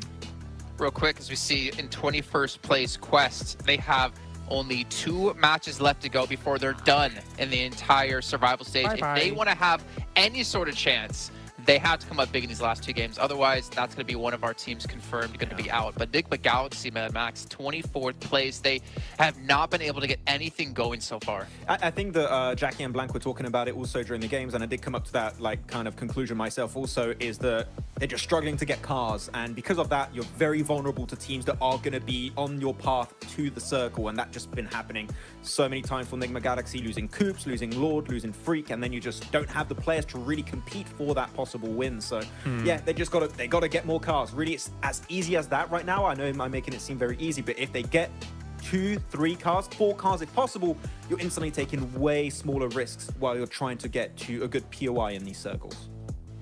I do want to give a special shout out to two different players that we haven't really touched on just yet. Spec from Nasser coming in massive on top of that building when we saw Inko crash on top of him. Somehow with the Vector, he was able to just hold on. But then Nenebechi on the other side, able to close things out and save his team. Well, save himself at least and get the wipe onto Nasser. That was just a really cool little battle between those two individual players. Yeah, some good knocks from Nenebechi to kind of finish things off. And again, cooking grenades to be able to just throw them at the exact right time to really cause a lot of problems for his opponents here as well. Nenebechi was doing something that was very interesting. Is he was faking nades also during this entire match. He was just like taking the pin out and actually just doing the audio cue, and that was kind of scaring the opposite side to go for the res, and because of that he was able to just make them linger as a solo and then win the fight. So it's very small details like that, but Nenebechi as an individual, we also saw it last year in PMGC, right, has the chops to be one of the best players in this lobby, I'd say. Yeah, and it's great to see him as well come back into his own when we first saw him come into the scene back in B4 over like 2-3 years ago when I was actually working on it a little bit more consistently. But guys, we are going to be heading to a short break shortly, but before then, I'm going to remind you guys once again about the Infinix GT10 Pro. You guys can pick this up. It's born for professional esports players, and you guys can dominate the lobby while doing so. Not to mention, you can play in the new Frost Festival now out in PUBG Mobile. You guys can get into this frosty adventure, pick it up and play, and potentially create some snowmen yourself. We also do have the popular annual gala kicking off between the November 15th over till December 15th, where you guys can play in 10 1v1 matches, potentially get some exclusive rewards that you can show off for yourself. And while you're showing those off, you can show off your new Pagani as well with the Zonda R model coming to us and the Amola. You guys can run over your enemies, and hopefully for Enigma Galaxy's sake, they can pick some of these up and survive and stay alive and get into the later stages where they can potentially use their victory dance and show off that they are their own favorite team in PMGC. We're going to head to a short break while we get things ready to go for our first of 2 matches on Miramar, and we'll see you all in just a short few.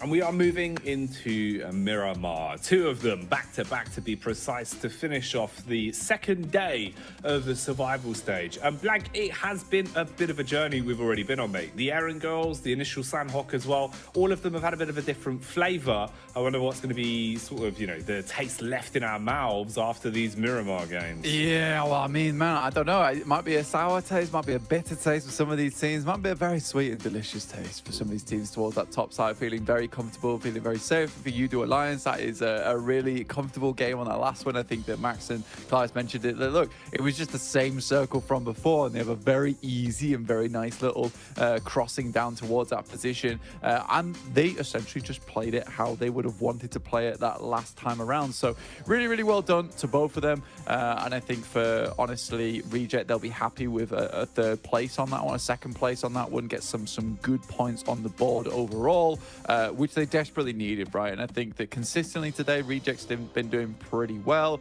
And I think tomorrow we'll see some of those teams from Group Red try and hit some higher numbers as well on that chase. Again, today we will be setting that benchmark, at least for some of those teams with Group Green leaving us.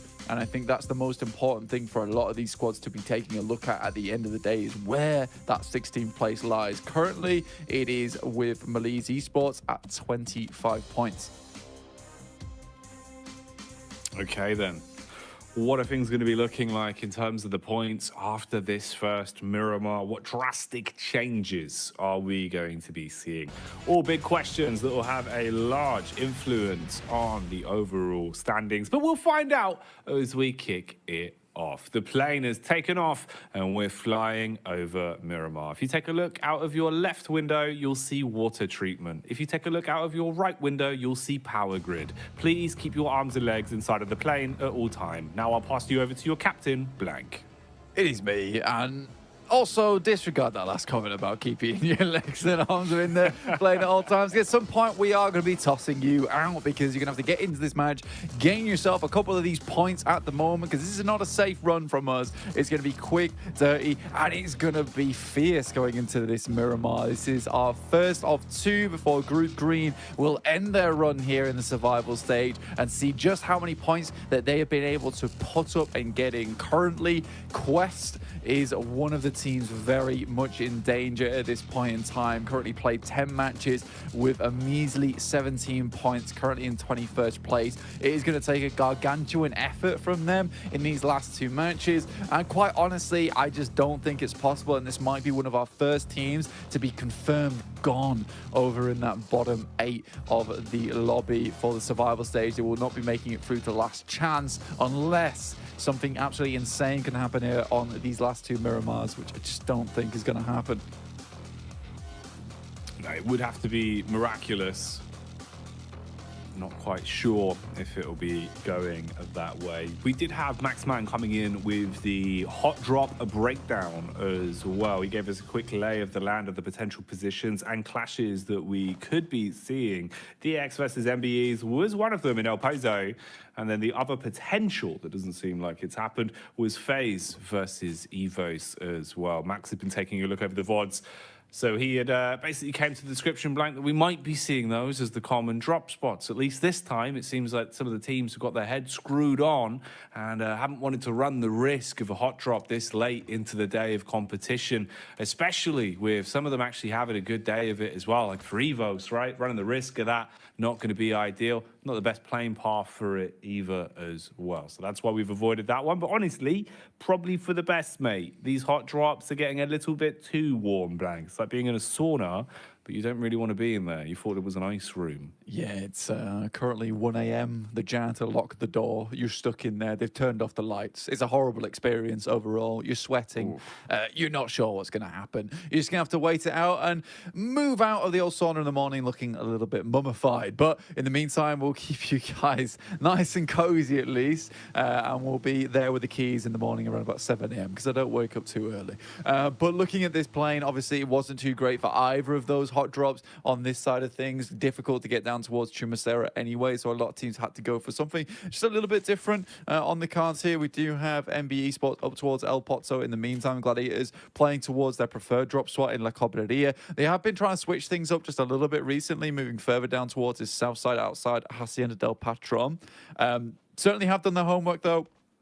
Not really a possibility here versus Nassar, who are over towards water treatment in the first place. So that would cause them to be running into another team fairly early on. And I think for Gladiators, who haven't put up any points since that second game, sorry, currently on 59. I think they'd want to push this just a little bit higher in these final two matches. I think 80 points is a pretty happy finishing point for any team within this lobby, currently with Mad Bulls at 89 points total. Also, not the most amazing day for them, but they have put up some good points, right? I think yesterday just sort of overshadows the consistency that we're seeing today from them.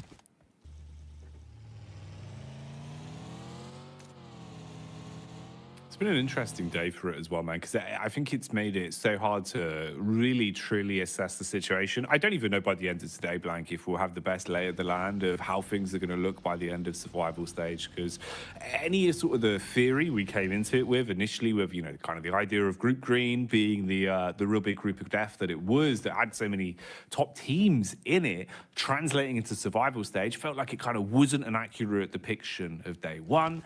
Then now we're seeing some of them bubbling up towards the top. We're seeing a good test of some of the other teams now in the lobby for today as well. I think really by the end of tomorrow, you know, as silly as it is to say, is when we're actually going to truly understand just how tight this was, because it's been hard to call the whole way through. We've seen these standings definitely getting shaken the longer it has gone on. It's been a lot of impressive maneuvers from Brazil as a region as well throughout the course of the entirety of the tournament. Here at the minute, Inco, being the sole representative of Brazil inside of this lobby, haven't had the best day of it. Of course, they had to fight tooth and nail. Similar story to Quest, to barely make it here in the first place. I think the more surprising one as well is, you know, as we go deeper down towards the bottom, I'm kind of expecting a bit more from maybe your Duxan, maybe you know, Mega Galaxies as well, that, you know, just feel like there could have been a little bit more to be done. We've got one of them fighting here though, as they are going aggro, broken wall combat as they look to try and swoop on in. Bullets from behind the camper van can't quite close the gap. Switch to the secondary. That one will kneecap. Fights through the body as well, backed up by his teammates, and the pressure is on now. Yeah, FS taking a huge amount of damage there on Hyper, and Duxan, like he said, yeah, really aren't giving up anything whatsoever. They're looking for more. FS will go down, and again, Zifan just has to send away as fast as possible. Hyper's really not been having a good tournament here at all in the survival stage, really struggling on every single drop at the start of the game. First couple of minutes just have been hellish for them. Zifan almost spinning out there on the vehicle as Vinny continues to pepper those shots across, gets a nice headshot, and Hoxie will finish off with one of his own. That's Hyper out with some beautiful gun skill coming through from Hoxie at the end there, and Duxan picks themselves up a juicy 4 points. Again, you were right, Duxan needs to do a little bit more at the bottom of the tables. That's a great start from them here on Miramar, and see them a little bit safer coming into the survival stage. Alter Ego, look, we didn't want to talk about the start today, but you know what? 41 points. It's not too bad, honestly. It's not too bad. They have certainly struggled, but they're struggling against the tide here, trying to get back to the safety of the beaches so they can sit up in those armchairs and just wait for this one comfortably to end without worrying about maybe being pushed out from that top 16. Obviously, only 2 more games to go, though, for Alter Ego. These are some really important matches for them as well, because by no means is 41 points safe at all. Feels like nothing's a safe threshold anymore, man. It doesn't matter how much of a buffer you've got, Blank. I'd still be a bit scared. You never want to leave it up to someone else, right? So just trying to keep that consistent growth of points always going. Such a hard task, but something that needs to be done relatively consistently, game in, game out right now. You can see already with the posturing, a lot of these teams earlier on today, even yesterday, especially when there kind of wasn't a level playing field, there wasn't a point where you could see one team pulling ahead. They probably would have gone for a few more of these fights. At the minute, it's a bit more sheepish. Teams sort of fighting to warn off other squads. A lot of defensive gameplay at the minute, kind of turtling, trying to gain control of your lay of the land and force other teams to feel uncomfortable, rather than swooping in, kind of playing that very aggressive, you know, guerrilla strong together mentality of just trying to overwhelm opposition by roaming as a pack, which was working earlier today. On Miramar, in this sort of situation, might not be the best call. One wrong fight could be the difference of you basically leaving yourself with no chances to get points today. For Group Green, that would mean no chances remaining over the course of the survival stage as well. So big pressure, big momentum shift needs to happen. Zone shift, though, is going to cause a bit of a cascade. Everyone wanted to get themselves into the center circle as quick as possible. But look at Mad Bulls, miles away, taking a slow turn on things, wanting to just take their time with a rotate on this. Yeah, slowing it down massively, and that's fair enough for the Mad Bulls. I think they want to just confirm some more consistent placements here in these final couple of games. They know that they've done a lot already in the lobby to see themselves pretty safe here. Like you said, it's very hard to say what is safe, honestly, at this point in time, because there could be a massive jump up from all 16 teams tomorrow in both Group Yellow and Group Red. But we'll see what happens. For Mad Bulls, I would say that they've done really, really well for both their region as well as themselves, getting themselves fairly decently confirmed towards that last chance. There is still more to be done in those 2 days following, but at least they get a break in between. For some of these other squads at the moment, there is some serious pressure on them. But Miramar, obviously, one of those matches where you really want to keep all 4 players alive towards that end game, and a lot of teams are looking to pick up some central positions early on. Reject still following that same mentality of picking up that central spot at the beginning of the game. They've done a great job to do it down towards the south side already. This will see them in a good position to pick up some more of those points. Yes, they're not picking up those big chicken dinners, but they are very much definitely in that top 3 a lot of the time now. So, you know, I think they are another team that just felt the pressure from yesterday, weren't able to play comfortably, a little bit fidgety in their seats, but this time they are definitely playing much more how we saw in that group green, where they look like a formidable team, let's be honest. Yeah, definitely a facelift that I think both of us are pretty happy to witness here, looking a lot more like themselves. Interesting game so far. Few skirmishes, few fights just to get the backs up of other opponents. A lot of control of the map here being fought for. Peppered bullets being thrown in the direction of Gladiators now, though, as Tixie and co start to scout out, fan themselves around and look for the information on the rotate with the vehicles. Levi's really hoping for a heavy hit on this. He's got the bullets for it. Man's got 200 rounds in the back pocket, so he's willing to just fire off a few warning shots and keep looking for damage. Here's the overall lay of the land, though, the way things are looking with the map. It's Alter Ego that are barely coming up towards the entry point here as well. That would be Udo Alliance that have to fight through if they head into the zone. And they've got, again, another nice spread. Udo Alliance, I have enjoyed the way they've been playing, Blank, in terms of relying on each other as duos. Feels like they have a lot of faith in their setups where they'll play off each other's contact. And they're probably going to be tested by Melise as well with this. So this actually might be an opportunity to see if their combat skill is looking as drilled as it has been over the course of the day. Yeah, for Udo Alliance, I think they've had some really, really strong like edge play style where they'll play off one another, and I think that they're cautious enough to actually go for that play style as well, where they won't push out the boat too far a lot of times, which is something that's very rare to see in these edge style teams. I think sometimes it's all or nothing for some of these squads, but these esports certainly have been plagued by that curse a few times so far already. But it's been pleasing to see Udo Alliance being able to really show a masterclass of how to do this one in the survival stage. For some of these teams towards that northern side, moving through Monte Nuevo, a little bit open area, down towards Chumacera at the moment. Also a bit of a horrid position to play. I think Nigma Galaxy quite happy over towards the north side of Chumacera right now with relative safety, being able to have a good outlook over towards some of these players that are down towards the northern edge on the low ground at the moment. Reject still just holding on to this central position though, and I think for them, again, it's just nice to see them play much more like usual. FaZe, I want to see another big game out of this team, actually. They're quite central as well, currently challenging Reject out for their spot. And I think Mella's really proven his worth on this squad. But I don't want to see as much scrappy, like we're going to get 7 eliminations on this match and go down in 7th place. I'd like to see a much higher placing with a much more confident finish here. Visualize that roadmap, that end goal early, have a good understanding of the way you want to play it, the way you want it to finish before you get there. Frozen throwing out bullets here down range.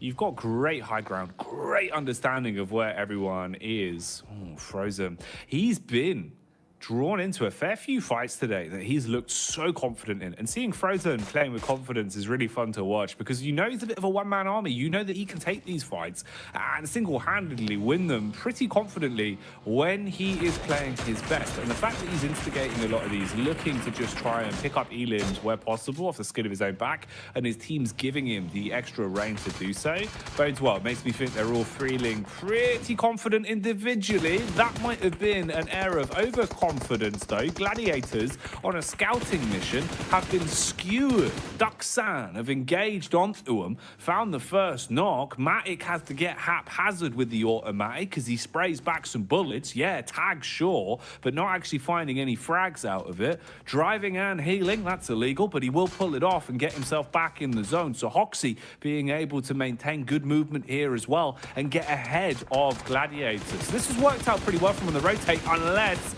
they get mowed down. Meku on the hillside, Blank. They thought their bad days were over. They thought it was safe to go back into the water, but Meku is there. Yeah, Meku's been having some really good off angles this tournament so far, and being able to pick up some of these eliminations despite losing one player will be really, really nice for the points totals. They desperately need them on board at this point in time, so I think Meku will be fairly happy with this one. Finished off a couple more as well. Hoxie and Zipian go down, so 3 eliminations for their troubles losing Tixie. It's decent, but you can see DXavier off in the distance there, down towards their south side. They'll be continuing to cause them problems in towards the future, and it's Alter Ego take the fight to Mad Bulls, who just have had a bit of a struggle so far. How far is this struggle going to go, though? Will this be struggle street for them? Or is it just the struggle bus that potentially they can hop off at the next stop? They do go for the getaway mission. Seems like retreat is better right now. So they try and back away. Oh, look at this. Matic getting an understanding of where exactly Quest is situated. Quest in a vehicle graveyard at the minute. Just smoke and burn tires all around them. And now they're getting smoked a bit more literally as Levi's lurking on the hillside hits them with a big surprise. Kante's gone down. This is not looking good for Quest. They jump in the minivan, trying to go full Scooby-Doo and get out of there, see if they can find some clues about where they can stay alive, Blank. But their days are numbered, surely. Yeah, I think for Quest, they bit off a little bit more than they could chew in that situation. They took shots over towards Gladiators as well. They were able to finish off one of them at least, but it's opened them now up to this fire coming through from DX also. And looking at the lay of the land where they have to move uphill here, it's going to be really tough to deal with. Mad Bulls managed to get away with that one. Yes, they took a fair bit of damage. 2 players still left alive, though, down towards the south side of the map. But it's Reject once again, able to pick themselves a nice central spot towards this circle, flanked by FaZe on the side, but definitely a good chance in this game. But it's nice to see Alter Ego as well, actually taking it to task with currently the top squad in the lobby, which is Mad Bulls. Definitely seeing a shift in the power rankings here in terms of the way the teams are looking. Definitely feeling like there's a lot more confidence to fight, bringing down some of the walls that were put up on the back-to-back Erangels. Different stories here. Miramar always delivers something a little bit different.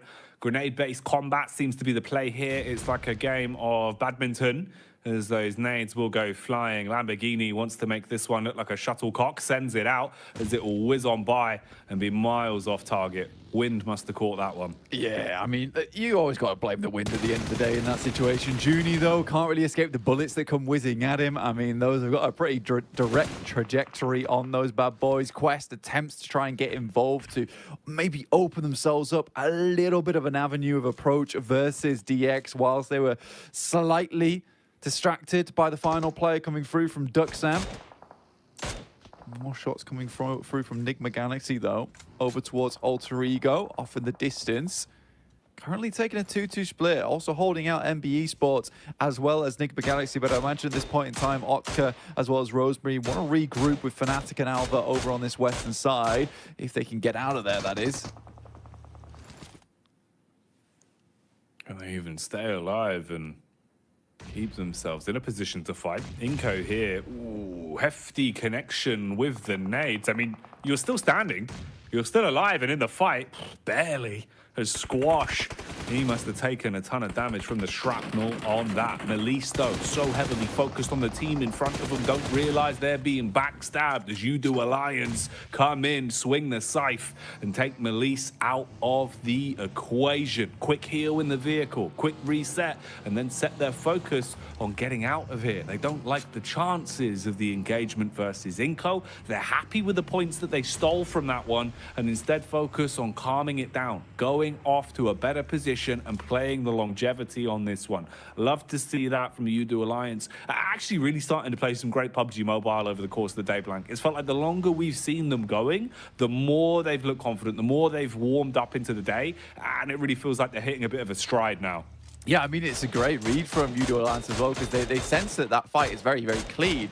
Yeah, they were able to pick up the eliminations off the back of it and steal some away, but they know that Inco is fully ready and up for a fight. So they decide, you know what, let's not even take it. We have a strong position down towards his southeast side, which we can continue to manage. So we'll just leave this alone. We'll pick up those steals and play off the back of this one. Iftar comes up against Enigma Galaxy. There is a switch out from the side, and he has to be quick on the trigger here to try and take him down. Does a huge amount of damage, but takes a lot himself. Damage dealer. Ooh, not ideal on the getaway, though. Last minute connection sweeps the legs out from underneath him as he'll tumble down the hillside. AE versus DX, as well as Alter Ego, thrown into a fight they probably don't want to be involved in. Inco might have got away from the jaws of defeat previously, but they've run into the big beasts of Evos, armed with some rather large guns as well. And they're closing in. Ooh, a late reaction, but a reaction that will be reverberated through Inco nonetheless, as they get shocked by the LMG, drop down to their last legs, only one man surviving, but the vital signs are good for him. He's at least being able to inflict some damage back onto Evos, and he might have bought just enough time to close the gap. It's a large rotate for him, low on HP as well, has to play the numbers game, stops for the heal. Spec is there, armed with a nade. Everyone's on top of one of another now, Blank, so any moves you make, any chance you reveal yourself, it's about 3 different squads that could engage off of the contact. Yeah, it's really grim terrain at this point in time, where you're just pushing through team after team, and the line of sights just aren't there, so you're almost always going to be running into a different squad that you might not have scouted out earlier, which is why the Udo Alliance are just trying to take control of this valley as much as possible, where they have a lot of the info to themselves to play off the back of. Procedure Evos likely to go down shortly. Misery just able to back off away from that grenade as it explodes up in his face. Luxie drops behind, but it's a tall task ahead of them to deal with the remaining members here from Udo Alliance. Udo Alliance, well, we do damage is what they're saying, as they're pulling no punches. The shotgun cleaves its way through them as the first shots will land dead on target. Misery, he's got a big old gun and he's been slick with it so far. 60 bullets remaining in the magazine, only needs 5 to deal with the first man. Nade over the back, tries to reposition, but too little too late as his compound gets detonated and he's down and out. Star wants to ascend to the heavens on this one, though. Nade in through the window. That's a Molotov burning off the angle and making it far harder for Udo to control this compound. He's got the smoke in as well, but it's actually just opened the back door for Spec. He's found the engagement, got a few pots chopped off, and kind of fragmented this setup now from Udo. If Star keeps aggressing on this, Blank, there's room for the actual elims to go his way. He could definitely third party on this cleanly right now. Yeah, it's a potential chance for them as well. FaZe are also looking down this way in the meantime, see if they can get a quick sniff of this one, but it is Star and Spec looking to finish out this fight, and I love the fact they went into this with the 2 players. Cluck is there, though, on the side with the shoddy, and now just 1 player remains in Spec, who has a lot to account for here. Spec. What can he do, man? How far can he take this? He's all around them. They're starting to look down the hill. And finally, they will spot the head as Flax will slay him. And they are out of the runnings. Losing an awful lot of our teams now as we're whittling our way through them quite quickly down towards stage 6. Not too many left, and a smaller circle to contain everyone as well. So more fights in a more frequent manner going to start developing here on this one. Reject Tokyo set up inside of a compound, though, sitting pretty at least. Haven't really had to fight too many big battles inside of this one. They have 3 eliminations to their name so far, and they're just waiting for a battle to come to them. The current clash, though, is focused on Quest. I say Quest, it was just easy, and now he's gone.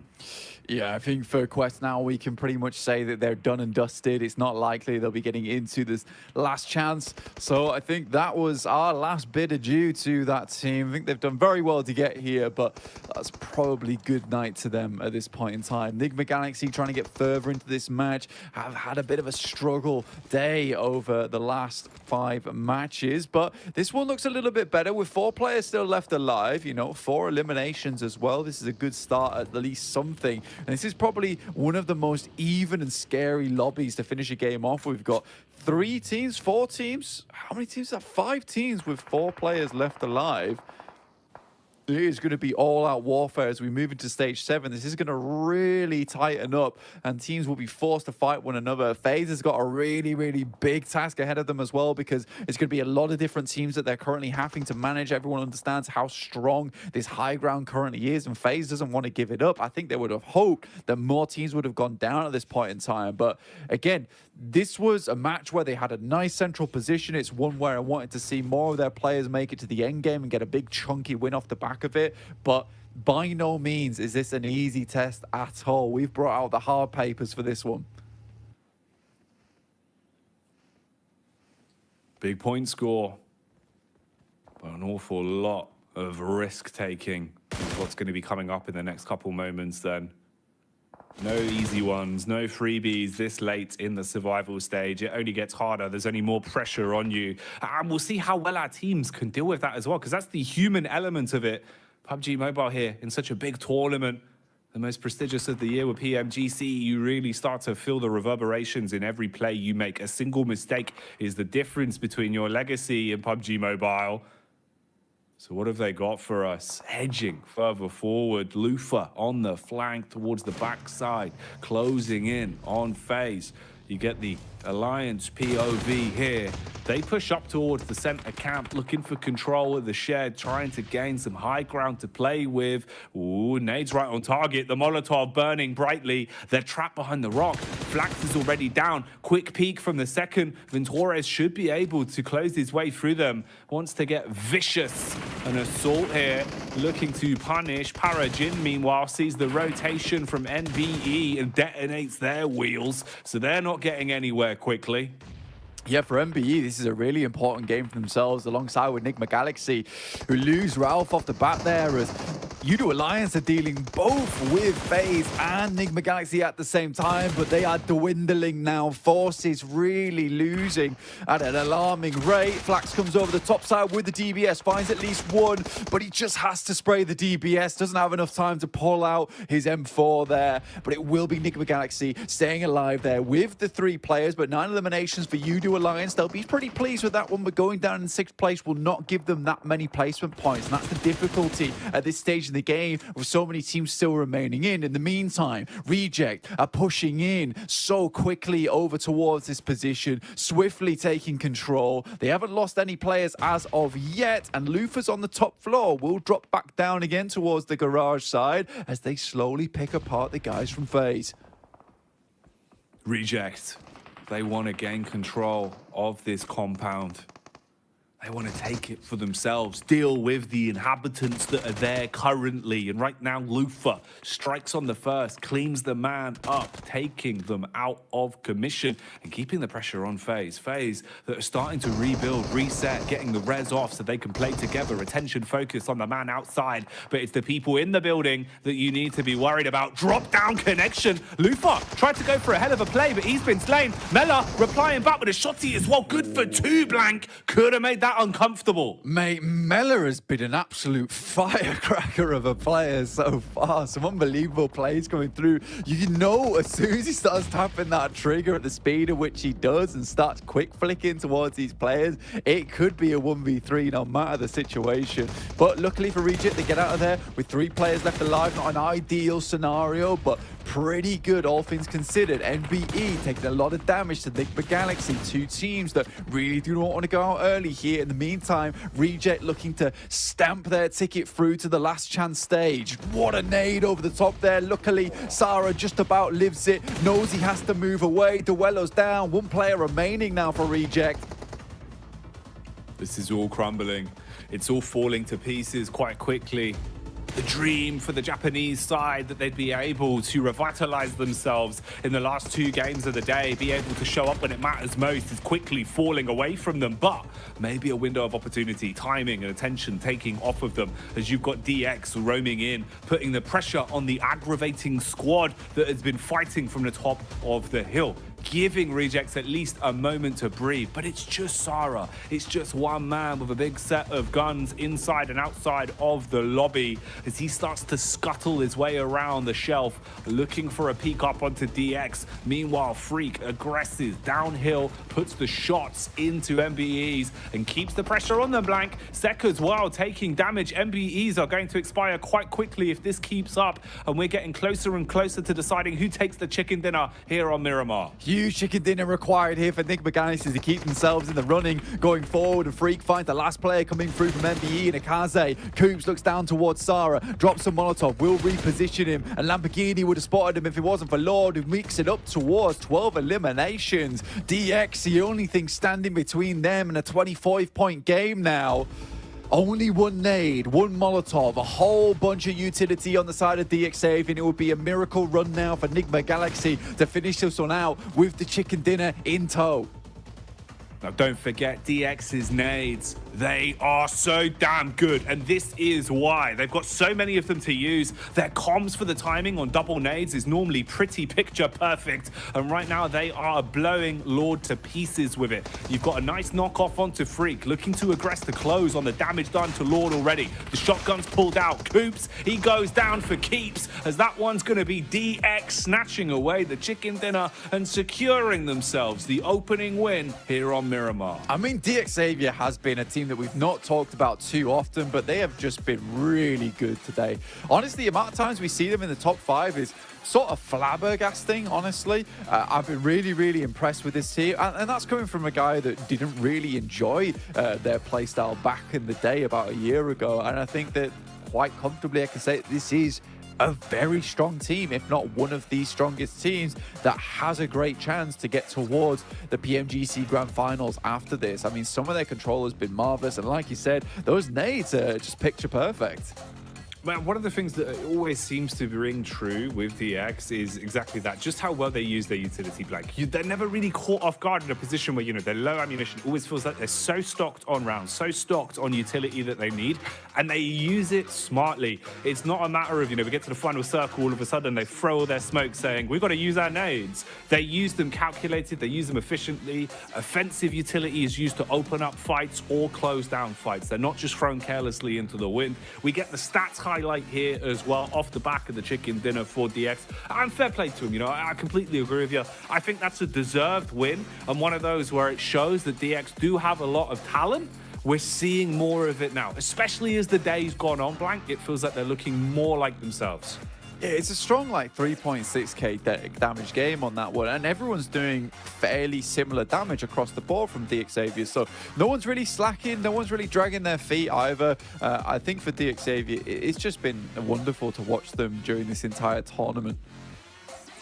Yeah, I completely agree, man. It's been fun to see the level of lethality that they have been pulling out. That was an explosive game of Miramar, though. So whilst me and Blank clean up the dust with our little dustpans, let's head back over to a nice clean desk with Jason Kaplan. Well, you have to get that dustpan from me because I've been using it here on the desk to keep it squeaky clean, as DX Xavier keeping that match squeaky clean themselves, getting themselves even further up in the leaderboards. And obviously we can talk a lot about DX Xavier here, but the fact is they're a team that's already now solidified into the last chance qualifier kickoff in just 2 days of time. I think our focus is maybe more towards a team like Nigma Galaxy, Maxman. Yeah, exactly. I mean, they needed to get himself a big game here, Jason, if they wanted to push themselves up into a top 16 position, which this game is exactly what they did.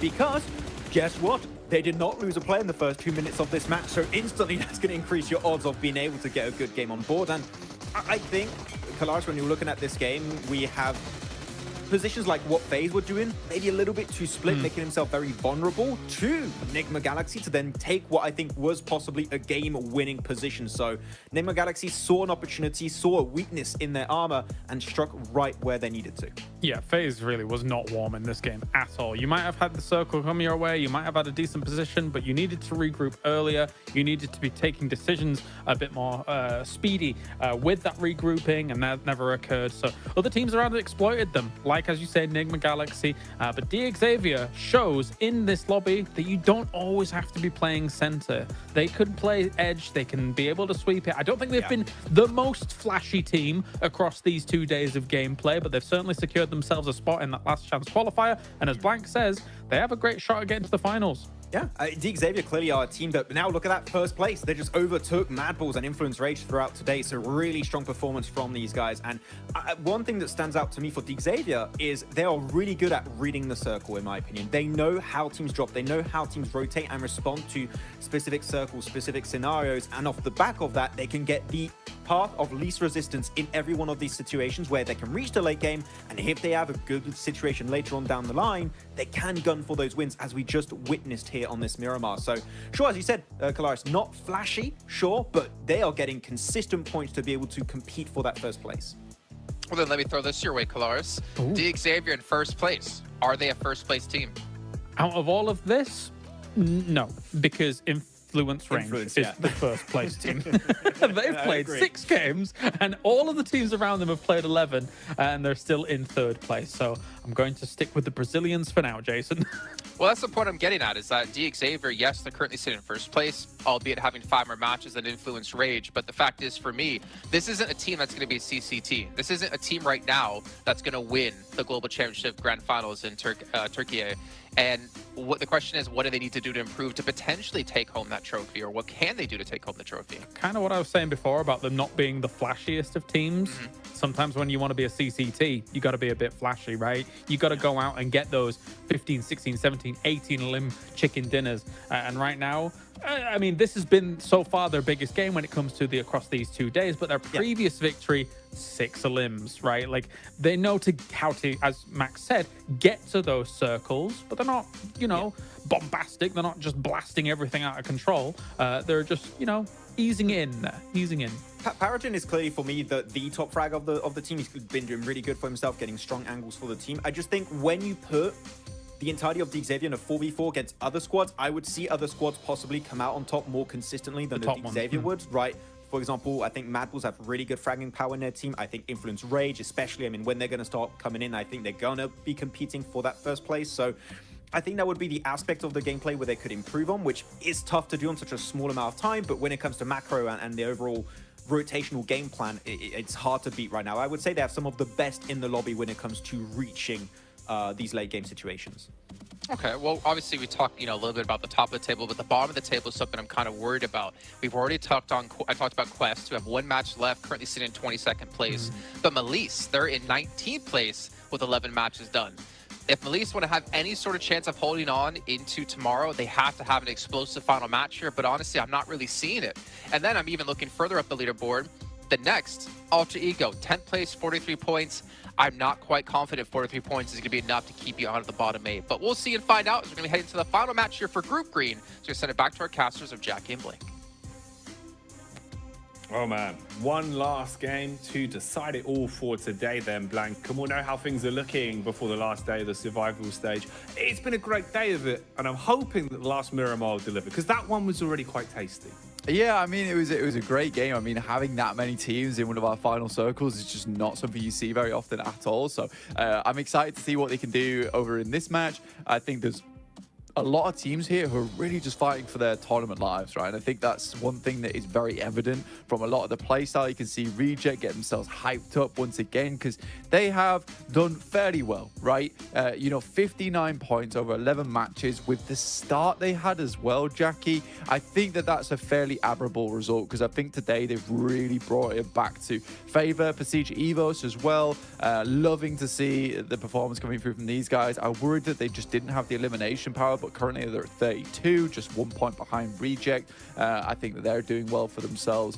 And it's just been overall a great day to watch some PUBG Mobile. You Alliance, in fact, even really doing very well in terms of the numbers. I think they have a very good grasp on the game, and at least they're planning, right? And I think this feels like a team that's going to go into tomorrow hitting the same kind of numbers, because we did have this big trend of some teams that didn't do so well in their day one in Group Green who suddenly have turned it on for day two after making some quick adjustments on the fly, and some teams who just really gave it their all in day one and and have succeeded because of it. I think you have to take those chances sometimes, and UDO Alliance has certainly done that. I think UDO Alliance have done a great job of it, yeah, man. Like, for coming out, looking like potentially they were struggling a little bit into the first game, you know, not quite being as lethal. The longer the day's gone on, the better it's looked, and just going from strength to strength, even potential, you know, for the clutch that we've been bringing up a few times, where if maybe there was a little bit more self-confidence into just instantly going for the aggression off the back of the team fight with the other two teams, there could have been a timeline where you get another chicken dinner from that as well. But they weren't worried about the past. They weren't dwelling on the ifs and buts. They played some great games following that, and it's led us to this position where they're in a pretty damn good spot, and the lobby standings are getting shaken up an awful lot. Puts us in a good position. Let's have a look at what we're dealing with then as we go into the last Miramar. Killer playing path, to be honest with you, down towards the south side for our final match for Group Green today.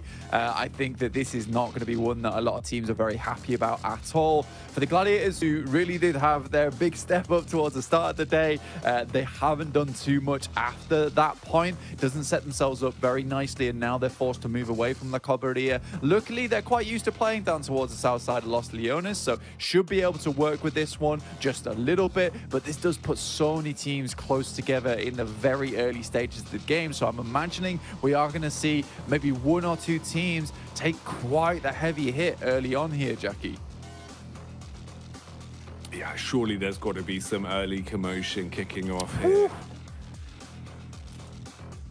Just locking everyone in down towards that south side as well, mate. That is cruel. Yeah, this is ooh, I don't know, man. This is not the sort of circle you'd be too happy with if you'd whipped your protractor out for that one. Okay, so yeah, I think the point being there, definitely a lot of room for carnage on this one. Quite a different game already in terms of the opening moments, at least, with the way that it's shaping up. The posturing from the teams is going to result in, like you're saying, people being on top of each other quite early. So a lot of room for infighting, a lot of room for teams to lose out in a battle of attrition quite early on this one. Yeah, N-Hyper desperately need to get some points on the board as well, because they keep coming into contact with teams early on in the game. A spray down from Star could be bad, but we've got the Rocky Rage Roaders over here who managed to get that party bus as high as I've ever seen it in the air. That's some serious airtime they got on that bad boy. Very cool cinematic moment to start off our game of the day. But yeah, I think the difficulty with this circle is that, you know, because we're locking so many teams down towards Los Leones on this south side, and the circle, the playing path being so far down towards the south as well, teams are concerned with getting into Los Leones early. Just in case this does end up being an urban finish, you want to be one of the first teams to get towards that central arena. You want to be able to hold out those central buildings too. So teams aren't as willing to go far out towards that north side because they know they're going to have to come back down again fairly shortly on the next circle. It's tough. It's going to make it so we have less loot in the pool overall, less grenades, less utility to use, more rotations. Honestly, just trash looting overall. So I'm scared for a lot of these teams, and teams that desperately need points at the end of the day. This is not the circle or playing path that they wanted to see. No, yeah, definitely. Definitely not probably on the wish list for a lot of our teams today for the final game, right? This was, I guess if there's the bingo card, this was the one-off you were hoping you wouldn't hit. But it's come up, and it's what we're dealing with. So we'll see what we get out of it and what plays are made. Having a look as well for some of our teams down towards the bottom end of things, just thinking about what we've seen from them today. Honestly, I think now with the way that it's kind of shaping up and how it's been established over the course of the day, it does feel a lot more representative of what we've seen. Melise really haven't had the greatest day of it, down in 19th place there, probably sealing the fact that you really haven't accumulated more than enough points that you'd need over the 2 play days for them. Inco as well, always room to get a little bit further up. You'd hope to see the Brazilian side get a bit of a move on. Here they're just taking damage, not what you want if you're a fan of the region, but I'm sure Influence Rage will be doing more than enough to fly the flag once they come back into rotation tomorrow. And honestly, Influence Rage just had such a significant day yesterday, which with the way they were playing, I don't think it's going to stop anytime soon. Fully on board with Kalaris there saying that, you know, that is the first place team. And I don't really think there's anyone else that's going to take away that first place spot away from them, considering, you know, DXavier, Mad Bulls, 90 points, 93 points at the end of the day. Last day for them to accumulate points as well, with Influence Rage being, what was it? I think 77 points into their points total overall. They're not far behind of what is 2 days of play occurring in just 1 day for Influence Rage. Enigma Galaxy, that was a really, really good result from that last match. And it was a strong performance as well, with a lot of eliminations found for themselves. Despite that, they're still in 16th place with 28 points. So even with a big game like that, where Enigma Galaxy's still got to toil away at these points totals and get the pickaxe out and start hitting these amazing veins full of elimination points and placement points total, because their job's not done yet. And although that was a strong game for them, it's one of the only strong games we've seen from them today. But again, I think for a lot of teams, they're in real difficulty hours for themselves. And again, all we can do is just watch how this map plays out, how these teams make their maneuvers, what players want to do with this one. Are they going to send this as hard as they can? Or are they going to try go for something a little bit more consistent? Certain teams don't have that luxurious choice. Malise Esports, they've just got to really take it to the max level. They've got to pull out the bandana, tie it around the back of the forehead, and go full Rambo in this game. Giving it to the maximum is kind of the only opportunity you really have. I think playing timid, playing your cards close to your chest this late, when you know how bad it's gone with the overall point score, you've got to take a different approach. You've got to kind of turn up the ante a little bit, get a bit more aggressive, take more risks that potentially you otherwise wouldn't go for, and play for those picks, play for eliminations, because there's room for it. I mean, if you're talking about Influence Rage as well, those 77 points, keep in mind, they only had the one chicken dinner over the course of that entire time, right? The rest of it was all elims. It was all just big games where they were constantly padding stats, constantly finding more and more opportunities to play off the back of the gun skill and build themselves a point score because of that. That's what you need to do. And we've seen prospects like that from a few of our teams today. Gladiators have looked a lot more lethal. They've looked like they're willing to take fights. Mad Bulls have been roaming a lot more. They had some big point scoring games in terms of their elims today, comboed with the free wins that we've seen over the course of the whole affair. But definitely a lot more room for Carnage, I think, at this point. Playing safe is going to win you no fans this late. Sometimes you need that support from the backline as well, honestly, to really rev yourself up into these matches. For Gladiators, I'd agree with you. They look a lot more lethal coming into these matches, and I think the big thing, the big change at least for them, is this much faster gameplay, much faster rotational style, which does lead them to be making a fair few more mistakes, but it also leads to more variance in terms of getting those big matches. Before, they didn't really have a hope in hell of getting more than like 4 eliminations or maybe 1 or 2 placement points, which they realized is just not enough. And I think this year has been a year for them of just trying to perfect this new playstyle of heading center, getting these faster rotations working. And we saw it do fairly decently over in their region in particular. But they admitted themselves that it's a new playstyle for them. It's one that they're not super comfortable with just yet. Next year, likely, it's going to have a much bigger benefit for them. But they know they need to bring that playstyle out here in the final day of their group green in the survival stage to ensure they're able to get as many points as possible. They realize that they don't want to leave this up to chance like they did last year and just get pushed out in those final moments. Circle does move over towards that eastern side. Mad Bull's fairly happy with this one as they're holding over towards Puerto Paraíso. Quest moved up towards that northwest side and Los Leones as opposed to holding on that eastern coast. You can kind of respect the decision, but it has sort of shunted them out of play.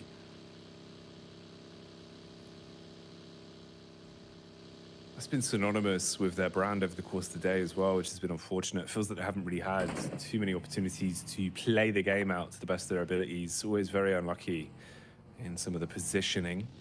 You're seeing the movement, the repositioning coming in from Reject Tokyo as they start to set their focus on a further forward position. Reggie Ocio taking a lot of damage, engine smoking His back's going to be up, scared about what's going on around him, but they are still alive for now. Engine's now starting to burn as the jump at the vehicle, saved by the car, as that will actually pluck Gladiators out of the air. Perfect timing on that. If it was calculated, that is magnificent, as they've been able to turn the tide on this fight. Gladiators look like they had the drop onto them and should have been able to take out OCO quite cleanly. Instead, they body block it and find the frags, fragmenting Gladiators down to just a 2, and they're quite far back. The trades on this aren't going to be easy, and Sara's already on the res. Yeah, it's sort of a ridiculously aggressive play coming through from Gladiators as well, jumping out the window there with more vehicles in pursuit. A 4v2 on the outside, you're likely just to get shut down, and an instant beautiful DBS shot takes down Matic in the process. In that situation, you just want to just hold in the building, right? Pull out the nades, try and get something done alongside with that, and then wait for the cover coming through from Kitsune and Tixi. You playing a 2-2 split, right? But you're playing it as if you're all 4 in that one building. So I really did not enjoy that play whatsoever from the Gladiators, and they deserve to have those 2 players get taken down in that process. So a bit of a split mentality in the team there. Now just 2 left alive. We know Gladiators do go for these quite frequent salvage games, but remember, 62 points. That still feels a little bit iffy at this stage of the game for the survival stage.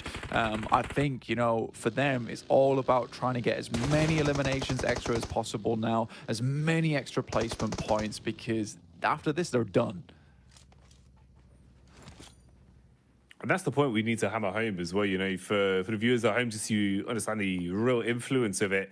You won't have any more opportunities because, of course, you know, with 3 groups being mixed into the lobbies here, each of them getting exactly 2 days of play, you only have those 2 days. That's it. And your days are now expiring. This is the last game. So any points you find for yourselves here, sure, that's all said and done. But then you factor in the point we brought up on the desk, we brought up again here as well. Influence Rage already nearly have more points than our top teams after playing double the amount of games. And that is a terrifying position to be left in. If there's another squad that steps up massively as well, who knows how the final standings could be looking and which teams will progress when all is said and done. Lot riding on this. It's why this last game of Miramar needs to have some major moments in it. If you want points, you got to get them now. So Gladiators, even down to just the duo, need to have a good game of it. Need to try and squeeze as much as they can get from this one, Blank. Your sort of saving grace in this is that you just hope that Influence Rage can suck up so many points towards that top side of the lobby that 16th place bubble doesn't move that much, right? But with Mad Bulls not playing in, with DXavier not playing in, currently the 2 heavy hitters so far in this lobby as well, you know, I don't know how much that points vacuum is going to do for you. We will wait and see for tomorrow, but right now there is teams that needs to get a move on. Alter Ego, 43 points. Not safe at all here with only 1 player down, 3 players up. Also not another ideal scenario. Procedure Evos need to push this a little bit further too. Reject want more points on board. Currently though, their more consistent play style of trying to get towards that center arena, play off the back of that one, does seem to be working despite the horrid day they had yesterday. And resilience there being the key part. Being able to have that mental fortitude of bouncing back and keeping your focus on, even if you are a little bit upset with what went down or what you left up to history. It always shows just how far you can go in these sort of events. MBE's here towards the ridge side, a little bit paranoid. You can see turning all around them, suspicious about where the fight is going to be coming from. It's DX down towards the coastline with support in the trees as well. Levi's from the side strikes, and that's perfect. They had baited the attention of the first man.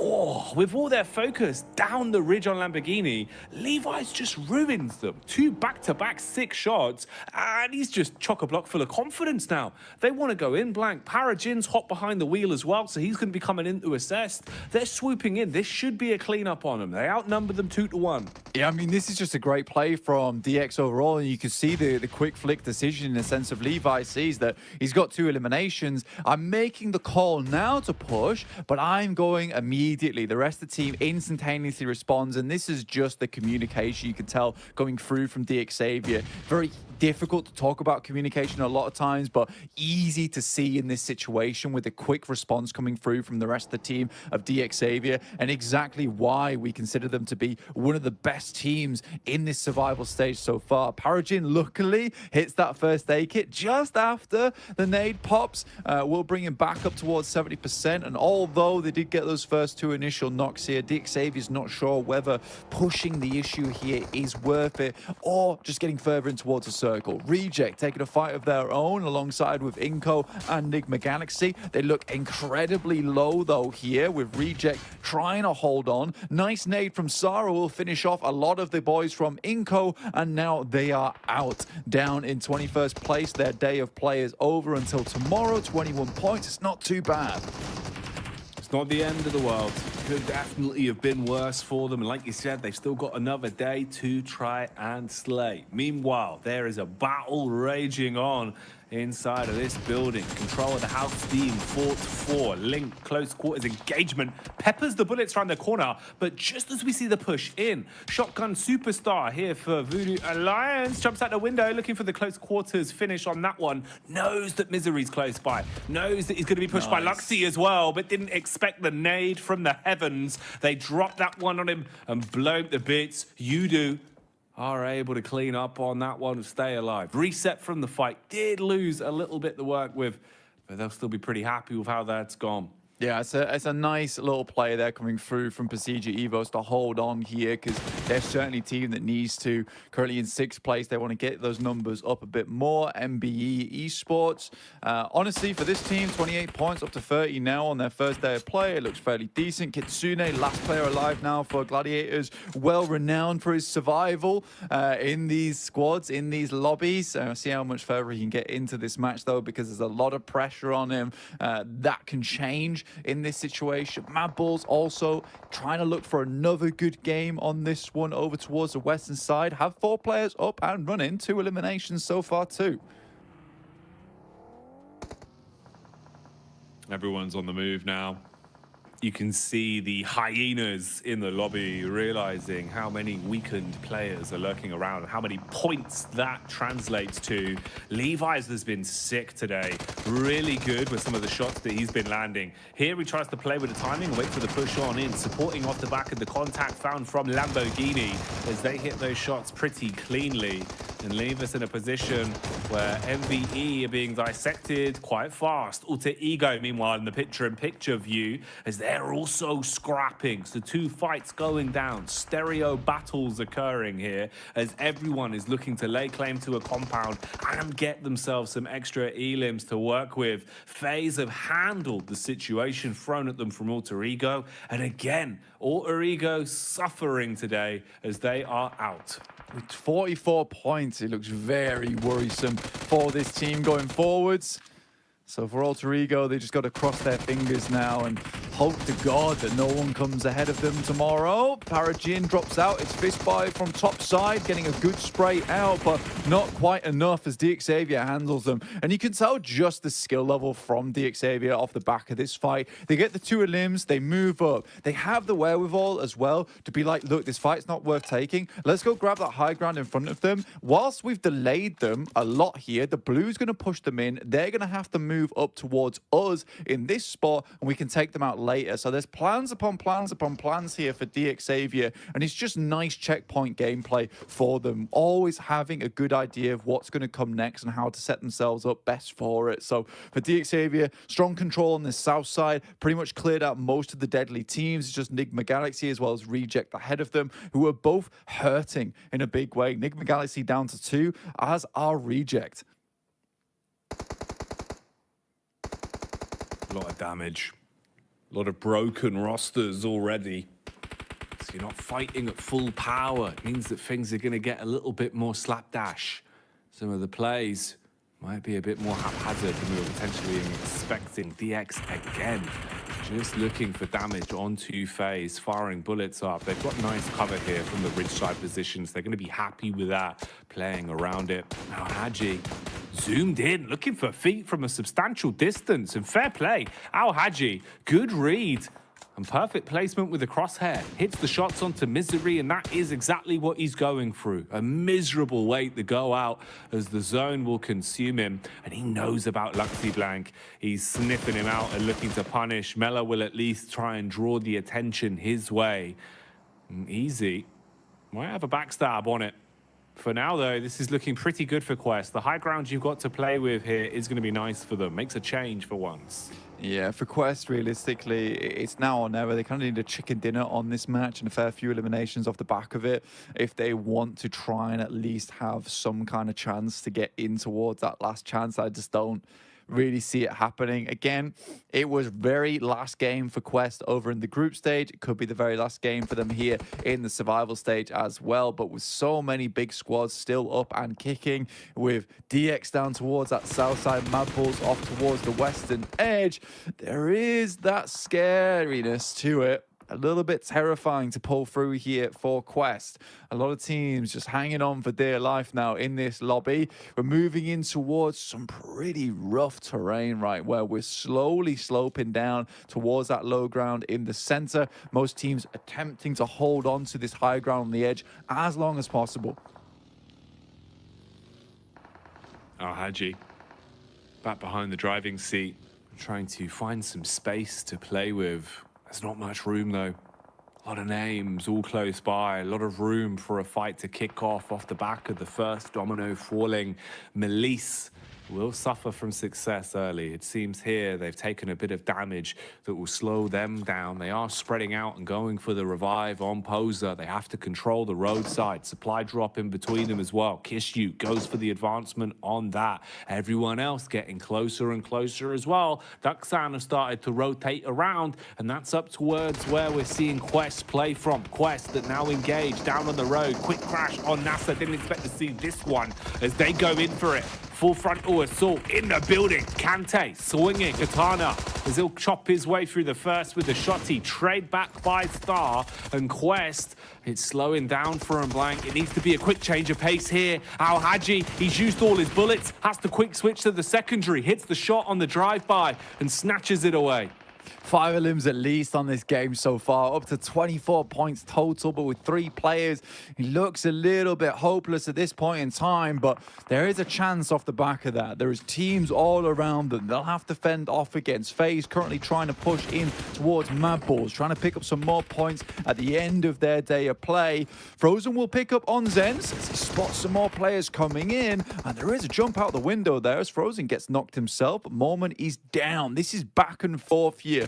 Mad Bulls versus FaZe, 2 teams that are incredibly well versed in terms of gun skill. Finally, it'll be finished off, and of course, it's Tulika to make it happen. Big plays there, finally shutting down FaZe that have actually had a pretty sick day of it. They've had a lot of room to expand and take points. Even taking chicken dinners here today, so being able to stop them now and stop it expanding further into the last game of these 2 groups clashing will do wonders for you if you don't have another game to be played going into tomorrow. Evos, or at least just Luxy, the lurker, he's been making a wide rotate on this. Slowly but surely, he's starting to step his way up the back and does assault. Hits the first, looking for a follow-up as well, it seems, as he's putting the pressure on the back of Quest. Ooh, my man's in the compound. For Luxy as well, he knows that any elimination point going forward is going to be so good for him. Drops one off towards the right side of the building. More Molotovs been sent through now. Able to pick himself up that flush towards Fahidan. Duxan is now out. 25 points on the day. But for Luxy, it's an important fight. Anywhere he can get further into this game is good for him, but there's walls in front of them. It's going to be very difficult to play off the back of. He opts just to send away here, but he'll be sending into very treacherous waters going forward, Jackie. Oh yeah, you're going to need the Wellington boots, mate, as you are going to be knee-high in the murk. Oh, easy firing off shot after shot. Luxy tries to find safe haven behind the tractor. Oh, how's he alive? He's done, yeah. Even if the bullet didn't hit him, the vehicle would have exploded and taken him out. But still, 4 eliminations. That 1 point he was able to accrue over towards Fahidan, and then a single placement point as well. That might be the difference between him going out in 16th, him as his team, as well as just getting a more secure position towards that last chance. So Luxy has done an absolute phenomenal job for Procedure Evos. I think all fans of Luxy should be really proud of him going forward. In the meantime, Malise Esports, we were talking about them. They needed a big game. They're in towards one of the final circles. There's 7 teams still left alive, and it's Mad Balls going against DX Xavier. 2 of the big dogs in the lobby, currently biting at one another here. That was a loud bark, though, supersonic, as it would detonate the player in front of him. So Levi is now crawling away from the fight he's been thrown into. Zerich bombarding bullets, down to 60 in his reserve as well. So using a lot of that ammunition to just try and suppress and keep them locked in position. Nade cascades across. Zal Haji will be able to blow Fleek away. Al Haji, does he want to go for this one? He's trying to push further up the hill. Thought he had an opportunity to swoop in blank, but FS from so far away shuts down Quest and ends Al Haji before any more madness can continue. So DX are now the next on the chopping block, and Chulika is the chef. Comes in and hatchets his way through him with a DBS. Big news there for Mad Balls. That almost certainly secures it for them. I mean, 99 points. Even less than that, I think, for Europe, they've been such a good standout for us, as well as Major Pride making it through in the first place. Frozen tries to step his way through, won't make it, but Reject be happy about this. More points on the board for them. Up to 5 eliminations on this match. Just Sarah and Luther remaining. 2 really cool players from the team. Sarah, who's been giving it his all this entire tournament. See how much further they can get here, but with N-Hyper finding Luther on the frag, it's a little bit scary. Sarah can't quite go for the res just yet. Needs to find himself an elimination of his own, or at least a knock over towards Nigma Galaxy as another nade is primed in hand. Freak throws out the nade. The smoke's blocking the pathway. Ooh, a bit of damage from that one. Nice way to instigate. Meanwhile, Melissa are also getting stuck into it. Know that this is their dying chance. This is their last game to make some big plays. And they're fairly fragmented. 2-1 setup in the way that they've gone for this. You've got a lot of map control. You can attack from either side. Lewis, he takes the close range engagement onto FS. Free peeks up from the back. Thought he had the drop on Luther. Oh, the shots are going out. The buckshot not connecting. And in the fight of the shotties, he will lose out. Good for 1, but not enough. Almost had it there as well, and Coops does that with the pump shotty as well versus the DBS. Not an easy scenario to be in. Malise Esports looking for that big win, but Tulika, Zerich not done yet. The dynamic duo themselves coming through for the Mad Bulls, the 2 horns on the bull itself. Looking to finish out this game here, but Malise Esports, they know how much this game means to them. It might be the difference between a 16th place and a 17th place for Malise Esports, and they get a few more eliminations on side, up to 7 right now, and there's an opportunity to get at least 4 more here. All of these squads right now are going to be gunning for this one. Worth its weight in gold with what it will do for your chances here in the survival stage. All of them need points. All of them need to solidify their chances. For 2 of the teams, it's their last damn attempt. For 1 of them, it's your opening game at the end of the first day. If there could at least be momentum in the camp of Nigma following this, maybe they can reset tomorrow, do a whole lot damn more, but we'll have to see how it goes now. Right here, as Tulika tries to kick it off with the shotgun. Close range, sees the head, but can't remove it. Repositions, trying to play around Zerich now. A bit scared about the potential punishment that could be coming his way. Remember, this is just a duo for Mad Balls. Only 2, as they are fighting a numbers game. Oh, Melise eating nades though, blank. CEO later, as he got a bit too comfortable on this one. Malise Esports playing a very aggressive lineup versus the front here, trying to absolutely suffocate these 2 teams in front of them. Desperate for this chicken dinner. They know how much it means to them, but they need every single point here. They have to squeeze every ounce of value out of this game. So for Malise Esports, this is them in their dying throes. For Mad Bulls, this is a glorified run towards the end of it. And like you said, for the boys on Nigma Galaxy, this is just an entrance into the conversation with the big dogs towards the top side. Malise Esports will finish off the Mad Bulls. Now just Nigma Galaxy, Freak and Coops to try and remain in this game, get themselves a chicken dinner.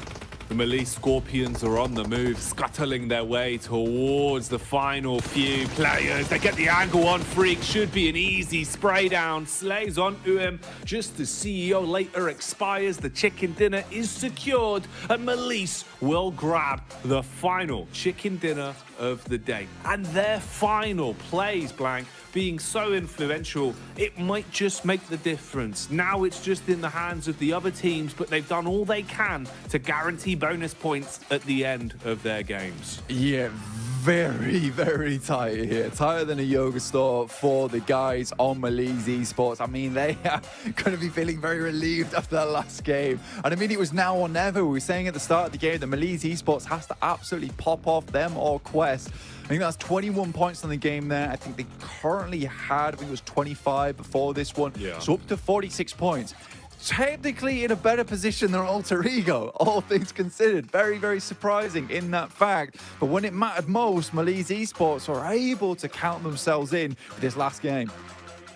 And that's what matters. You know, at the end of the day, everything else that's already happened in yesterday's games and the games earlier on today, right, that's history. That was already written. Yeah. All they could do is take what was given to them at present, and that's a great game of it. You know, they keep the mental fortitude strong, at least guarantee themselves a lot more points. Now, I'll be honest with you, Blank, the difference of 25 points versus even breaking through that 40 barrier, that could make the world of difference.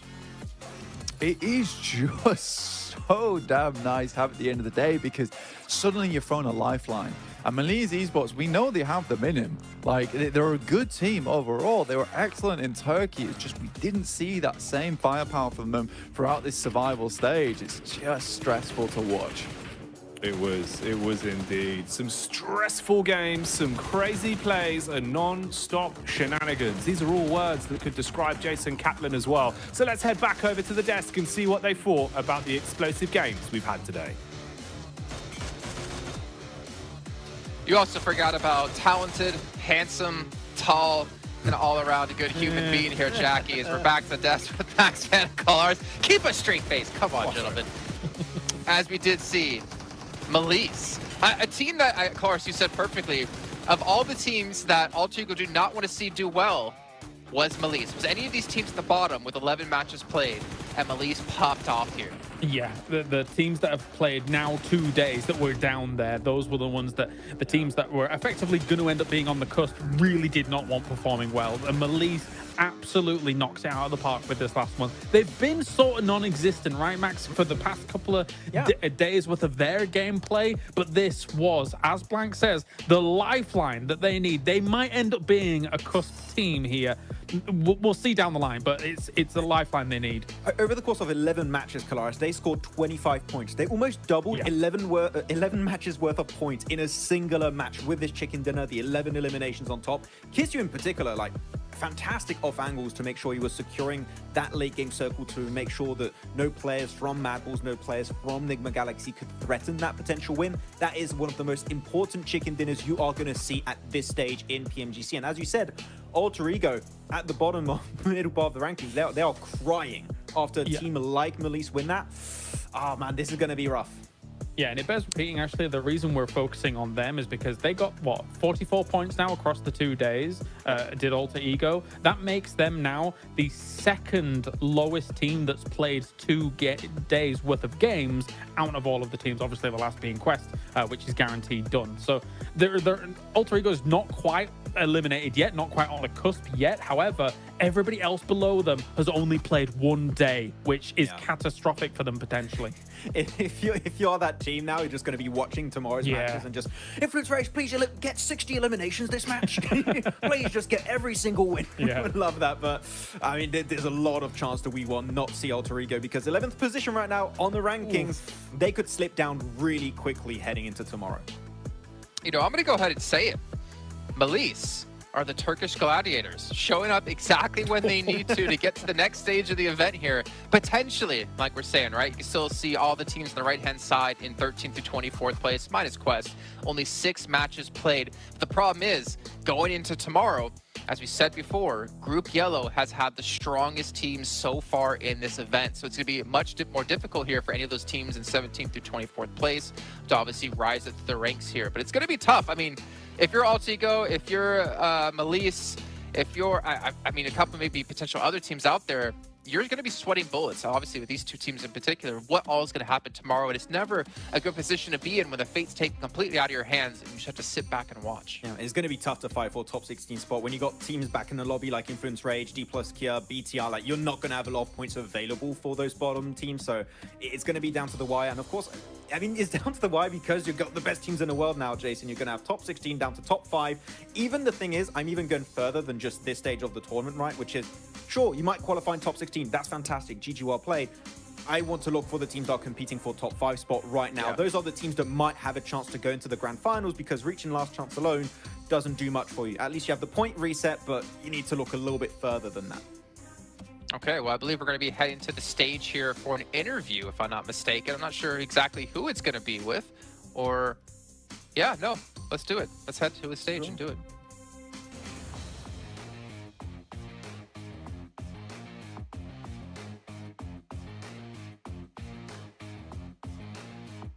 And we are back on the live stage in the Malaysia Battle Arena, Petaling Jaya. And with me, we do have, I'm the host, by the way, Choo Choo. We have the legendary Nate God. I call him the Nate God myself, which is going to be coming up from FaZe Clan Mela with us joining in. And one of the best Red Group's performance here today, other than Uni Alliance, FaZe is also getting the 2nd highest score so far. Now, I have a lot of questions for this team right now. Thai teams used to be one of the greatest team in the world, arguably one of the best in the world, but now you are the only one remaining, which is going to be FaZe Clan in the PMGC stage. Now, can you share with us why is it very challenging for the Thai teams when it comes to this PMGC?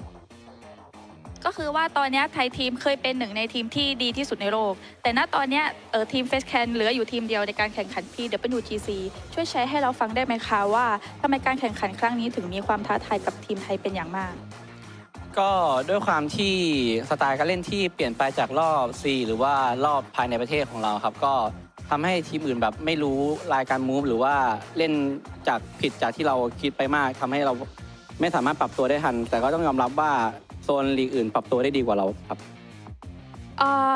Bella says because of our internal in our country they're changing their play their style so once they come here they cannot adapt it like other teams That's why it's make like challenging in this PWGC. Also, it's more towards regional change that actually make a different sort of play in PMGC. They cost them quite a bit here. But with the only team coming up from Thai region, which is only FaZe Clan right now, do you feel pressured to represent the entire Thai region? And how do you yourself cope with it? And how does the team take it in?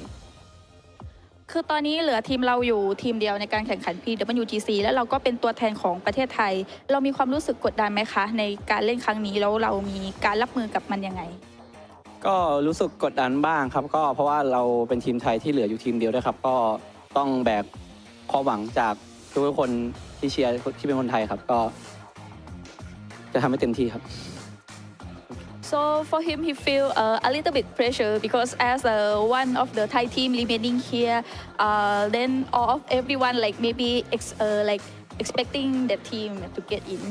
Don't cry. Don't cry, brother. You can do this. Come on. Okay. Also, when it comes to your playstyle, right? You mentioned about how you changed internally before, and now if you compare with the group stage, it's such a drastic change between the group stage and the survival stage now for the side of FaZe Clan. What has changed within those days that make it such a good performance now for FaZe Clan? มันเหมือนกับว่าตอนนี้การเล่นของเราเปลี่ยนแปลงไปอย่างมากจากรอบการแบ่งกลุ่มและรอบsurvival อะไรคือการเปลี่ยนแปลงนั้นที่ทำให้เรามีการพัฒนาการเล่นของเราดีขึ้นมากค่ะก็ด้วยความที่ทั้งทีมปรับความเข้าใจกันแล้วก็คุยถึงวิธีการเล่นหลายๆอย่างนะครับแล้วก็ด้วยที่ศึกษาแผนด้วยกันครับพอนั่งดูย้อนหลังดูสไตล์การเล่นของแต่ละทีมที่ผ่านเข้ารอบไปแล้วก็ มาปรับใช้ให้เข้ากับทีมตัวเองครับ Because of all the team, they communicating in their team and they change, they adapting how to play, how to what they miss and they improve it. Hopefully they can keep it going because I do understand there's so much pressure, but you know what? Just do it. And also speaking of which, there's gonna be a lot of your supporters out there. Now the supporters screaming as if you guys can hear this noise. But speaking of which, what do you have to say for all your hardcore fans, including me, for all the fans for Mela and FaZe Clan out there? ตอนนี้ก็มีแฟนๆที่คอยเชียร์เราอยู่เป็นจำนวนมากอยากจะพูดอะไรถึงแฟนๆไหมคะ ก็ฝากติดตามเชียร์พวกเราทีมเฟสแคนในวันพรุ่งนี้แล้วก็รอบๆต่อๆไปด้วยนะครับก็ฝากติดตามเป็นกำลังใจเชียร์ด้วยนะครับขอบคุณมากครับ Please continue to cheer him and supporting him for tomorrow and the next day for this PMWGC. Just 2 days, not until grand final, no? After this also. After this also, not just within these days, okay? But you know, things get a bit rowdy here. I think it's a day for us. We're gonna wrap things up here on the live stage. We're gonna toss it back to the Carters, read out the stats and data. Have fun, guys, and see you guys tomorrow. Bye-bye. A lot of pressure on his shoulders soon. Obviously, the team's shoulders trying to represent Thailand and do the country well. But there's still a long ways to go here. Not only tomorrow's matches, but of course, they make it into the last chance. And then to get top 5 there, which is going to be insanely difficult considering the caliber of teams we have. But to end things off on the day, Tulika, 23 eliminations leading the charge by Levi's. As we heard Jackie talking about putting in some serious work when it came to damage. Yeah, maybe going to have ourselves a Mad Balls MVP after that one with Tulika. But they've been working a little bit on that consistency, Jason, that we mentioned a bit yesterday. It's still a bit topsy-turvy from time to time. They got a win, followed up with a 15th place. But when they get a good game, they get double-digit eliminations pretty much every time. And that is going to be so valuable for also the last chance stage. I think that they might just make it in top 5 here. But no, it's not Mad Balls play, actually. It's a play from UD Alliance. Oh, okay. Those 2 Erangel games worked out, huh? Seems like it, huh? Yeah, they had a whopping, 1,000 damage on the one that they actually ended up taking. He had that chance for that potential 1v1 up against Procedure, but obviously it didn't work out for him. I think it was Procedure, right? If not mistaken. Yeah. So some tough times for obviously a lot of teams out here. Unfortunately, we do have to say goodbye to one of them already, which will be Quest, as they are unfortunately outside the bubble and have 0 matches left to go. But you know what? At least for them, they can still say they're one of the best teams in the world, and they can take all this experience and come back next year, hopefully stronger. Right, Max? Yeah. I don't know when it's going to happen, but I'm telling you right now that Al-Hajj one day is going to come in this PMGC or PMWI, and he's going to pop off. I don't know when, I don't know which year or decade, but it's going to happen eventually, Jason. I believe in Al-Hajj. Do you believe, Coloris? I'm a cup half full kind of guy. No. We'll see them again for sure. They just need to kind of book up their ideas a little bit and get it going. But something you were saying earlier, Jason, though, about FaZe, obviously we just heard from them in the interview, right? I think you're right on the money with, will this performance get them to the last chance qualifier? Yes, but the last chance qualifier, you cannot bring this same performance there. You can't just wait for circles to come to you and just get a few limbs here and there cheekily to kind of round things out. You need more than that. You need big wins if you want to get top 5 in the lobby that is going to come from that. Right now, when I'm looking at the leaderboards and teams in the top 5 that I'm expecting to go, right now I've got Mad Balls and Influence Rage. Outside of that, I'd say there's still a lot of room for other teams to compete for that one. Like, there's teams like D plus Kia could do a better improvement. Same for FaZe, Procedure, Evos, etc. that could be up there. So I think that right now, top 5 has still got a few spots that are going to be heavily contested once we head into the last chance. BTR? Hello, you didn't even mention them. BTR too, okay. There's too many teams, okay, so it's just to say there's a lot of teams competing for that spot, Jason, but okay. Do I have to list them out one by one? No, that's good. That's all we needed from you, Max, and that's all we needed from you guys on the desk. But before we can head off the day and obviously come back tomorrow, once again, our official smartphone provider here at PMGC, the Infinix GT10 Pro, all of our pros are participating on it because it was bored for them. And we'll see if they can use that to carry themselves through into the last chance stage, kicking off in 2 days of time. And of course, while they do have that slight break tonight, they're probably going to be on TikTok looking up the tag PMGC 2023 to see some behind-the-scenes stuff, potentially some highlights of themselves and the great plays they're able to pull off. And you guys can, of course, go there as well. And if you ever do post about the show, make sure you use the hashtag PMGC 2023. But that's going to round out our show. We have 1 day left. Group Green, unfortunately, have to sit by the side tomorrow and watch all the matches unveil. That means we have a little bit of time off. We'll be back tomorrow to kick off Red versus Yellow to find our 16 teams advancing through into the final last chance stage. And we'll see you guys then for some more PUBG Mobile action.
مرحبا بجميع لاعبي PUBG موبل، مهرجان الصقيع الذي طال انتظاره على وشك الانطلاق.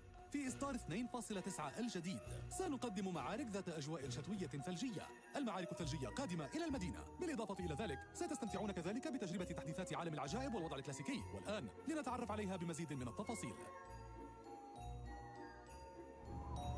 في مهرجان الصقيع سنقدم لكم مجموعة من المحتوى بطابع الثلوج، مثل منطقة قرية الجليد والتفاعلات الممتعة مع رجال الثلج، والعناصر بطابع الشتاء البارد للمزيد من المرح والمتعة أثناء اللعب.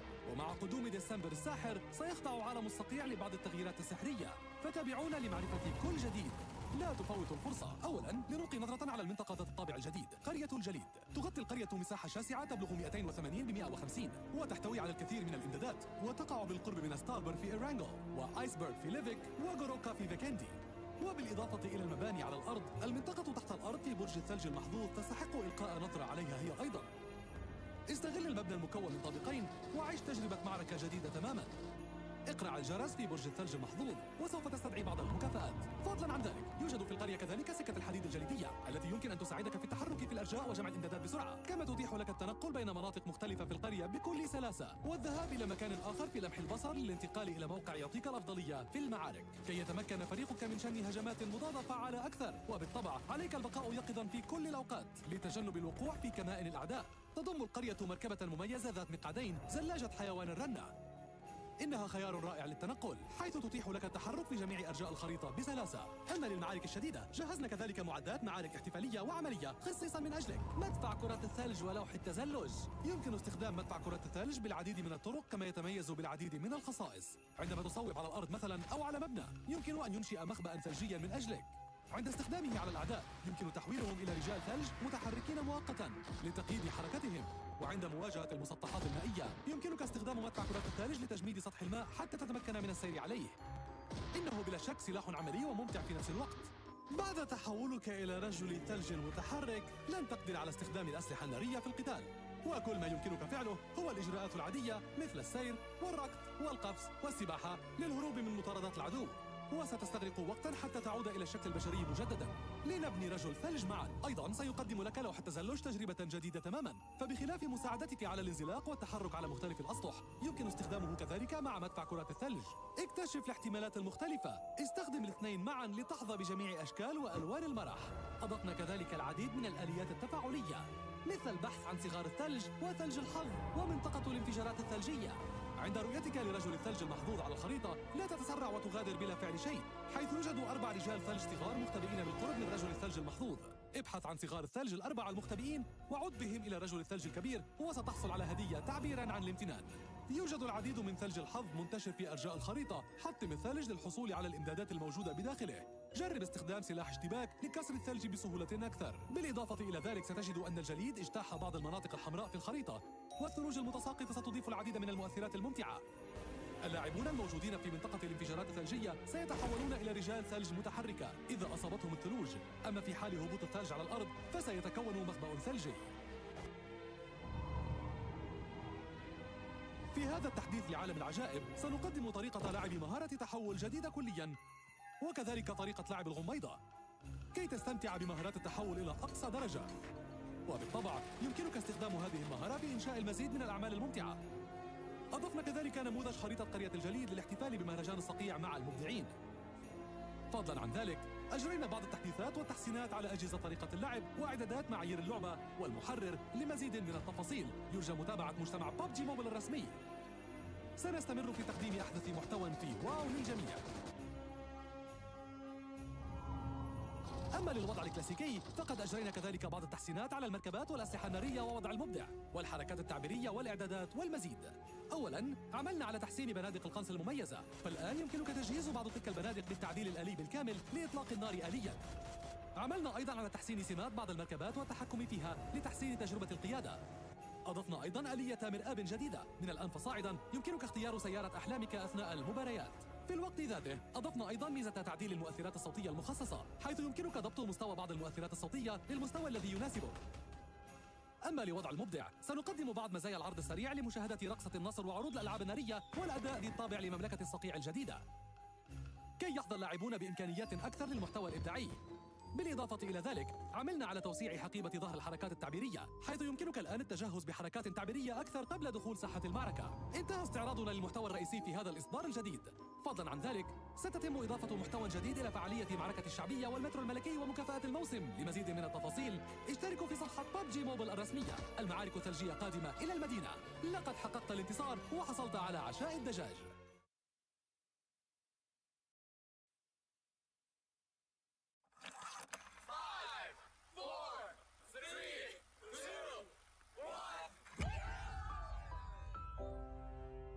In the past 5 years, we have witnessed the birth of countless excellent teams and players in all 5 major regions. They are still remembered by us to this day. At the same time, we also remember our fans who loved us from the very beginning. On the occasion of this 5th anniversary, let's turn back the clock to the starting point of PUBG Mobile Esports, the Southeast Asia region, where all the stories began. As the first world-class event, PUBG Mobile Star Challenge gathered professional players from all over the world.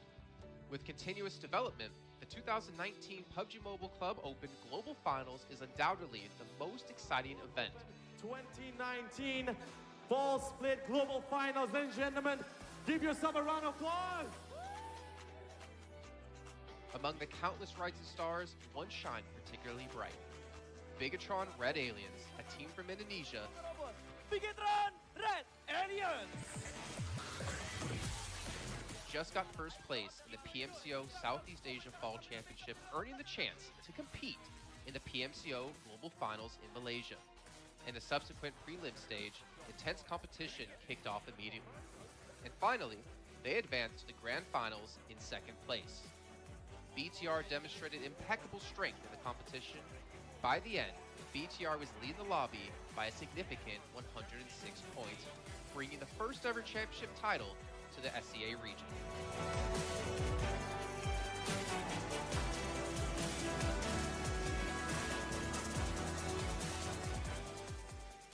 Di saat itu siapa yang gak kenal dengan nama Bigatron gitu. Tim yang punya segudang prestasi. Mereka juara dunia di PMCO Global Finals tahun 2019. Mereka banyak banget melahirkan pemain-pemain berbakat. Zuxi, Luxi, Ryzen, Microboy. Terus habis itu Zuxi, Luxi juga saat mereka menjadi juara dunia, mereka berada di masa prime-nya mereka banget. PUBG Mobile Esports always strives to develop and grow year after year. That's why we made sure to continue the support and build the SEA region. In 2020, the improvement of the competitive schedule introduced the World League, which later became the World Invitational. We also launched the PUBG Mobile Pro League, where even more outstanding teams joined the competitive stage. In the 2020 PMWL, BTR once again clinched the championship in the East. This had given Southeast Asia the title of the strongest region in the world. They hoped to continue their legacy at the PUBG Mobile Global Championship, the pinnacle of PUBG Mobile esports. However, BTR was not able to repeat the performance from the previous year. This round, winner with a chicken dinner, Nova XQL. With the rise of Team Nova, countless brilliant moments were had, but this also left many players with regret. After BTR Red Alien won the Global Championship in Kuala Lumpur, we thought C region was the best. We thought nobody could beat C region except maybe RRQ Athena, maybe Illuminate the Murder, maybe Mega Conqueror.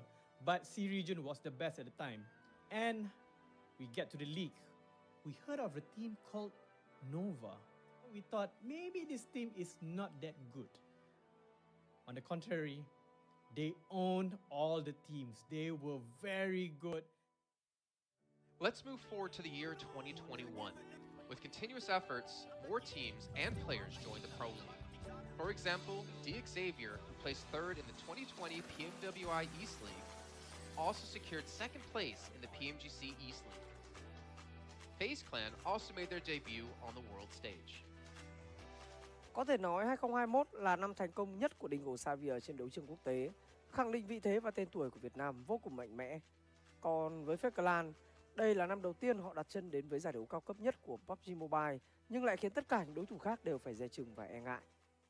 Undoubtedly, the year 2022 has brought the greatest changes to the SEA region.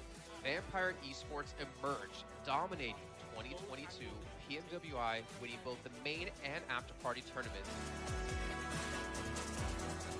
while also setting records for most chicken dinners, most eliminations, and more. They were not only facing competitors from the SEA region, but from all over the world. Everyone was talking about VPE and wondering if they can maintain their performance at the Global Championship or if it was just a stroke of good luck. On the last day of the 2022 PMGC Grand Finals, VPE won 3 chicken dinners alone, moving from the bottom of the table to 6th place, achieving the best result for the SEA region. They pulled off another miracle, but sadly, it was not enough to win it all. In 2023, VPE continued their impressive performance. They once again won everything at the 2023 PMWI. 2023 PUBG Mobile World Invitational Champions, Vampire Esports!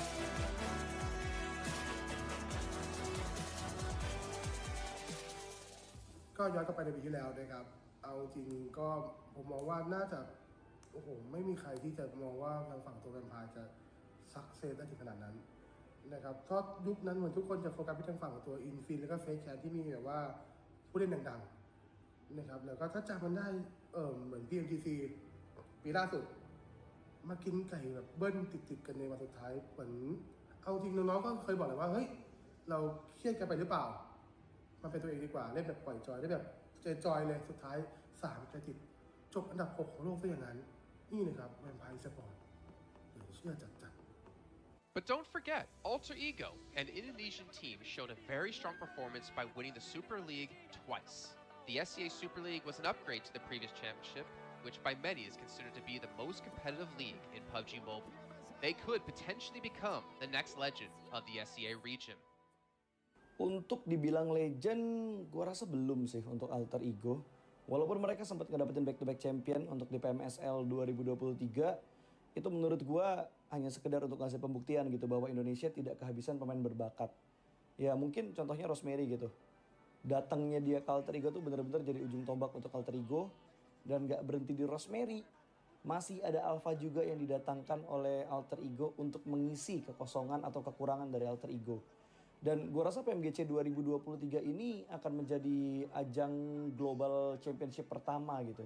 Untuk Rosemary dan juga si Alpha. Jadi wajib banget kita nantikan performnya mereka di PMGC 2023. Dan please di notes pastikan tonton Alter Ego sampai akhir.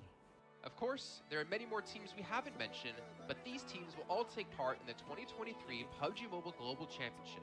So what do you think? Who will be the ultimate winner in this year's PMGC? Will they be from SEA? Well, there's only one way to find out. In 2020,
The EU region seems to just have endless potential. There's always a number of astonishingly talented newcomers coming up through the ranks, developing their skills. And in 2021 at the PMWI, you had some of the veterans there for sure. Kanina Power taking second place, an incredible performance coming through from them to get that second place.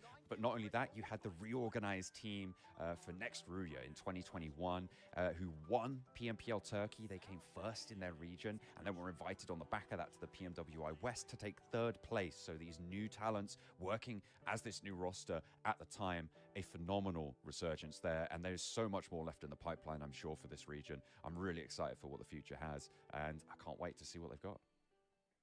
in the 2021 PMGC, teams from around the world gathered once again. First of all, worth mentioning is that among all the participating countries in the grand finals, Turkey had the most with 3. Among them, teams like S2G and Next Ruya finished 4th and 6th respectively. This was a massive achievement. The efforts of the EU region are constantly bearing fruit. Now they just needed an opportunity. 2021 yılında Dünya Şampiyonası istediğimiz gibi başlamıştı. Çünkü West aşamasında 3 takımımızı birden ilk 6'ya sokmayı başardık ve büyük finallere 3 takımımızı göndermiştik. S2G 4. olarak buraya katılma hakkı kazanmıştı ve kadrosunda Rip7, Timber, Kalse, Sylas gibi isimler vardı. Büyük finallerde ne yapacağını çok fazla kestiremiyorduk temsilcilerimizin çünkü dünyadaki takımların iyi performansları söz konusuydu. Büyük finallerde temsilcimiz S2G 4. olmayı başardı. Nexuya 6. olmayı başardı. Maalesef Fenerbahçe ilk 8'in dışarısında kalmıştı. Ama bu takımın ileride çok iyi şeyler vaat ettiği konusunda herkes hemfikirdi. Next, let's go directly to the 2022 PMGC. At a time when everyone was focusing on whether Nova could win 3 consecutive championships, a team that was not originally a favorite to win was about to become the focus on the stage. S2G performed consistently in the first 2 days of competition, always maintaining a position at the top of the leaderboard. And on the final day, S2G changed its conservative tactical strategy and sought to gain more elimination points in the last few rounds. And in the last round, S2G secured the championship with 15 elimination points. Champion of 2022, it is S2G! They finally broke through and made history for the EU region. 2022 Dünya Şampiyonası bizi büyük zaferler getirdi. Tabii ki Dünya Şampiyonası başlamadan önce bu zaferlerin geleceği konusunda çok bir fikrimiz yoktu.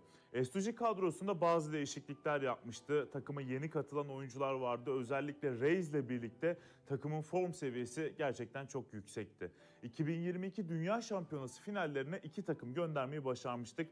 Bir tanesi S2G, bir tanesi Fireflux. Maalesef 2 takımımızın kaderleri birazcık farklı oldu. İlk günden itibaren S2G sürekli olarak zirveyi kovalarken Fireflux için işler iyi gitmemişti. 3. gün geldiğinde S2G güzel maçlar geçirdi ve şampiyonluğu Türkiye'ye getirmeyi başardı. Bu Türkiye e-spor tarihindeki en unutulmaz başarıydı. This year, the EU region has continuously produced even more strong teams. First of all, G Gladiators won first place at the 2023 PUBG Mobile Pro League Spring Regional Championships and third place in the 2023 PMWI. Veteran teams like Next Ruya and Arcane of Power have been performing better and better this year and successfully qualified for the 2023 PMGC. Subsequently, hot recent teams like Mad Bulls, BRA Esports, Major Pride, Melise Esports, Demorte, among others from EU, have also successfully gotten a spot in PMGC. They all look forward to continuing the success of the EU region in 2023. There are many questions surrounding PMGC. Will S2G successfully defend their championship? Will another EU team lift the trophy? Could it even be a team unexpected to win it all? Let's witness it together in Turkey.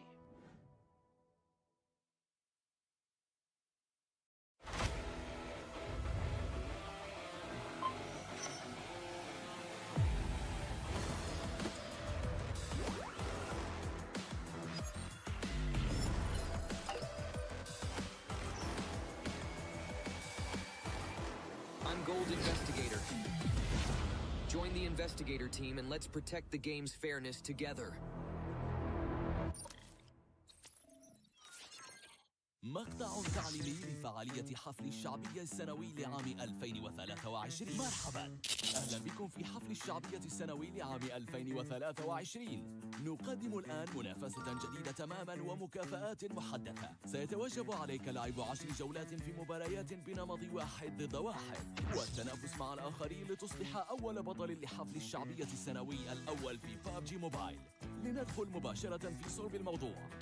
منافسة جديدة، منافسة قوائم التصنيف. فعاليات حفل الشعبية السنوي ستعتمد على نظام ترقية تصنيف جديد يحدد تصنيف اللاعب المبدئي في القائمة بناء على نقاط المعركة التي يجمعها في نهاية الجولة الأولى. وتنقسم قوائم التصنيف إلى 6 درجات: تريبل اس ودبل اس واس واي وبي وسي، حيث تكون تريبل اس هي أعلى درجة.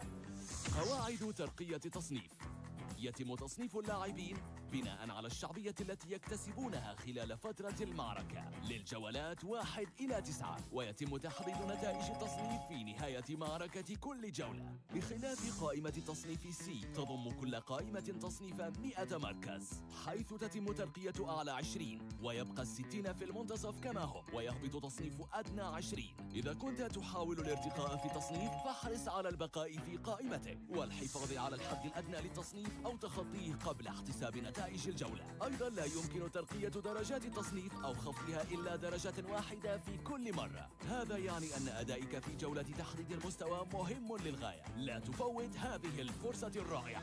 المواجهة النهائية. بناء على التصنيفات من الجولات ال9 السابقة، ستكون الجولة 10 هي المواجهة الأخيرة لتحديد التصنيف النهائي ومكانك في درجات التصنيف، وأيضا بطل حفل الشعبية السنوي لعام 2023. من سيكون البطل الفائز؟ مكافآت حصرية جديدة. في نهاية الجولة 10 سيتم إصدار المكافآت بناء على درجة تصنيف اللاعبين وتصنيفهم النهائي.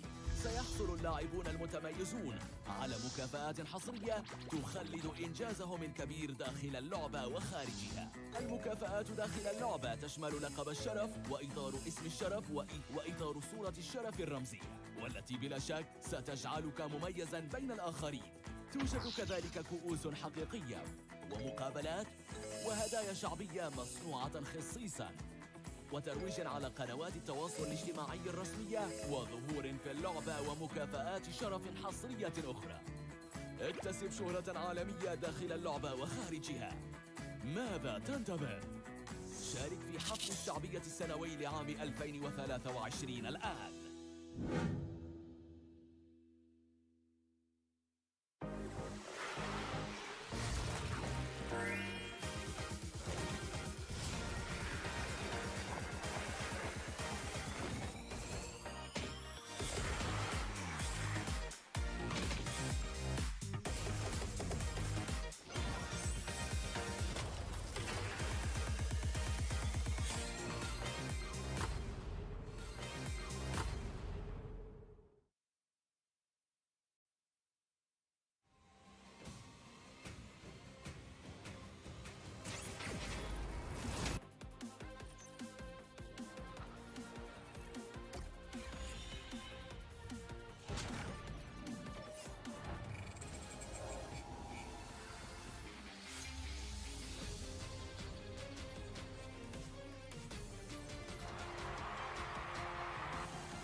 Welcome back to the PMGC 2023, and this is going to be the last chance stage here. And I'm live in Malaysia, Battle Arena PJ, with me none other than Potato coming out from Alter Ego. Now, starting off our questions and brief interview for the day.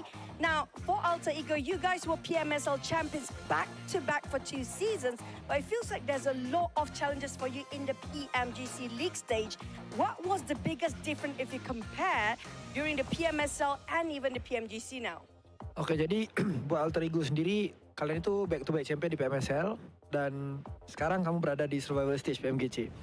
Jadi apakah perbedaan di antara PMSL dan PMGC itu sendiri? Oke, kalau perbedaannya menurut kita sih dari segi adaptif di tim-tim global ini ya, karena dari segi adaptif atau adaptasi mereka sangat-sangat kuat lah. Jadi mereka nggak ada patokan mau gameplay gimana, jadi mereka menyesuaikan dari segi gameplay. Okay, if you ask me the difference between PMSL and PMGC, most of the team at this PMGC, they know how to adapt with the situation. They don't have like one specific play style or they want to play passive or aggressive. No, they're not doing that. They just adapt with the situation and improvise from there. So I guess that's the biggest challenge for them as well then. And now, based on yesterday's matches, are there any adjustments? Since today is your last day playing as well, you have to wait for tomorrow. Will there be any adjustment for your team to make it for the next stage and get a better result? Oke, jadi buat hari ini adalah hari terakhir buat Alter Ego sendiri. Apakah menurut kamu sendiri ada sesuatu lah yang kamu ngerasa bisa nggak kamu lolos ke survival stage nanti gitu? Apa yang kamu harus lakuin buat kamu lolos ke survival stage?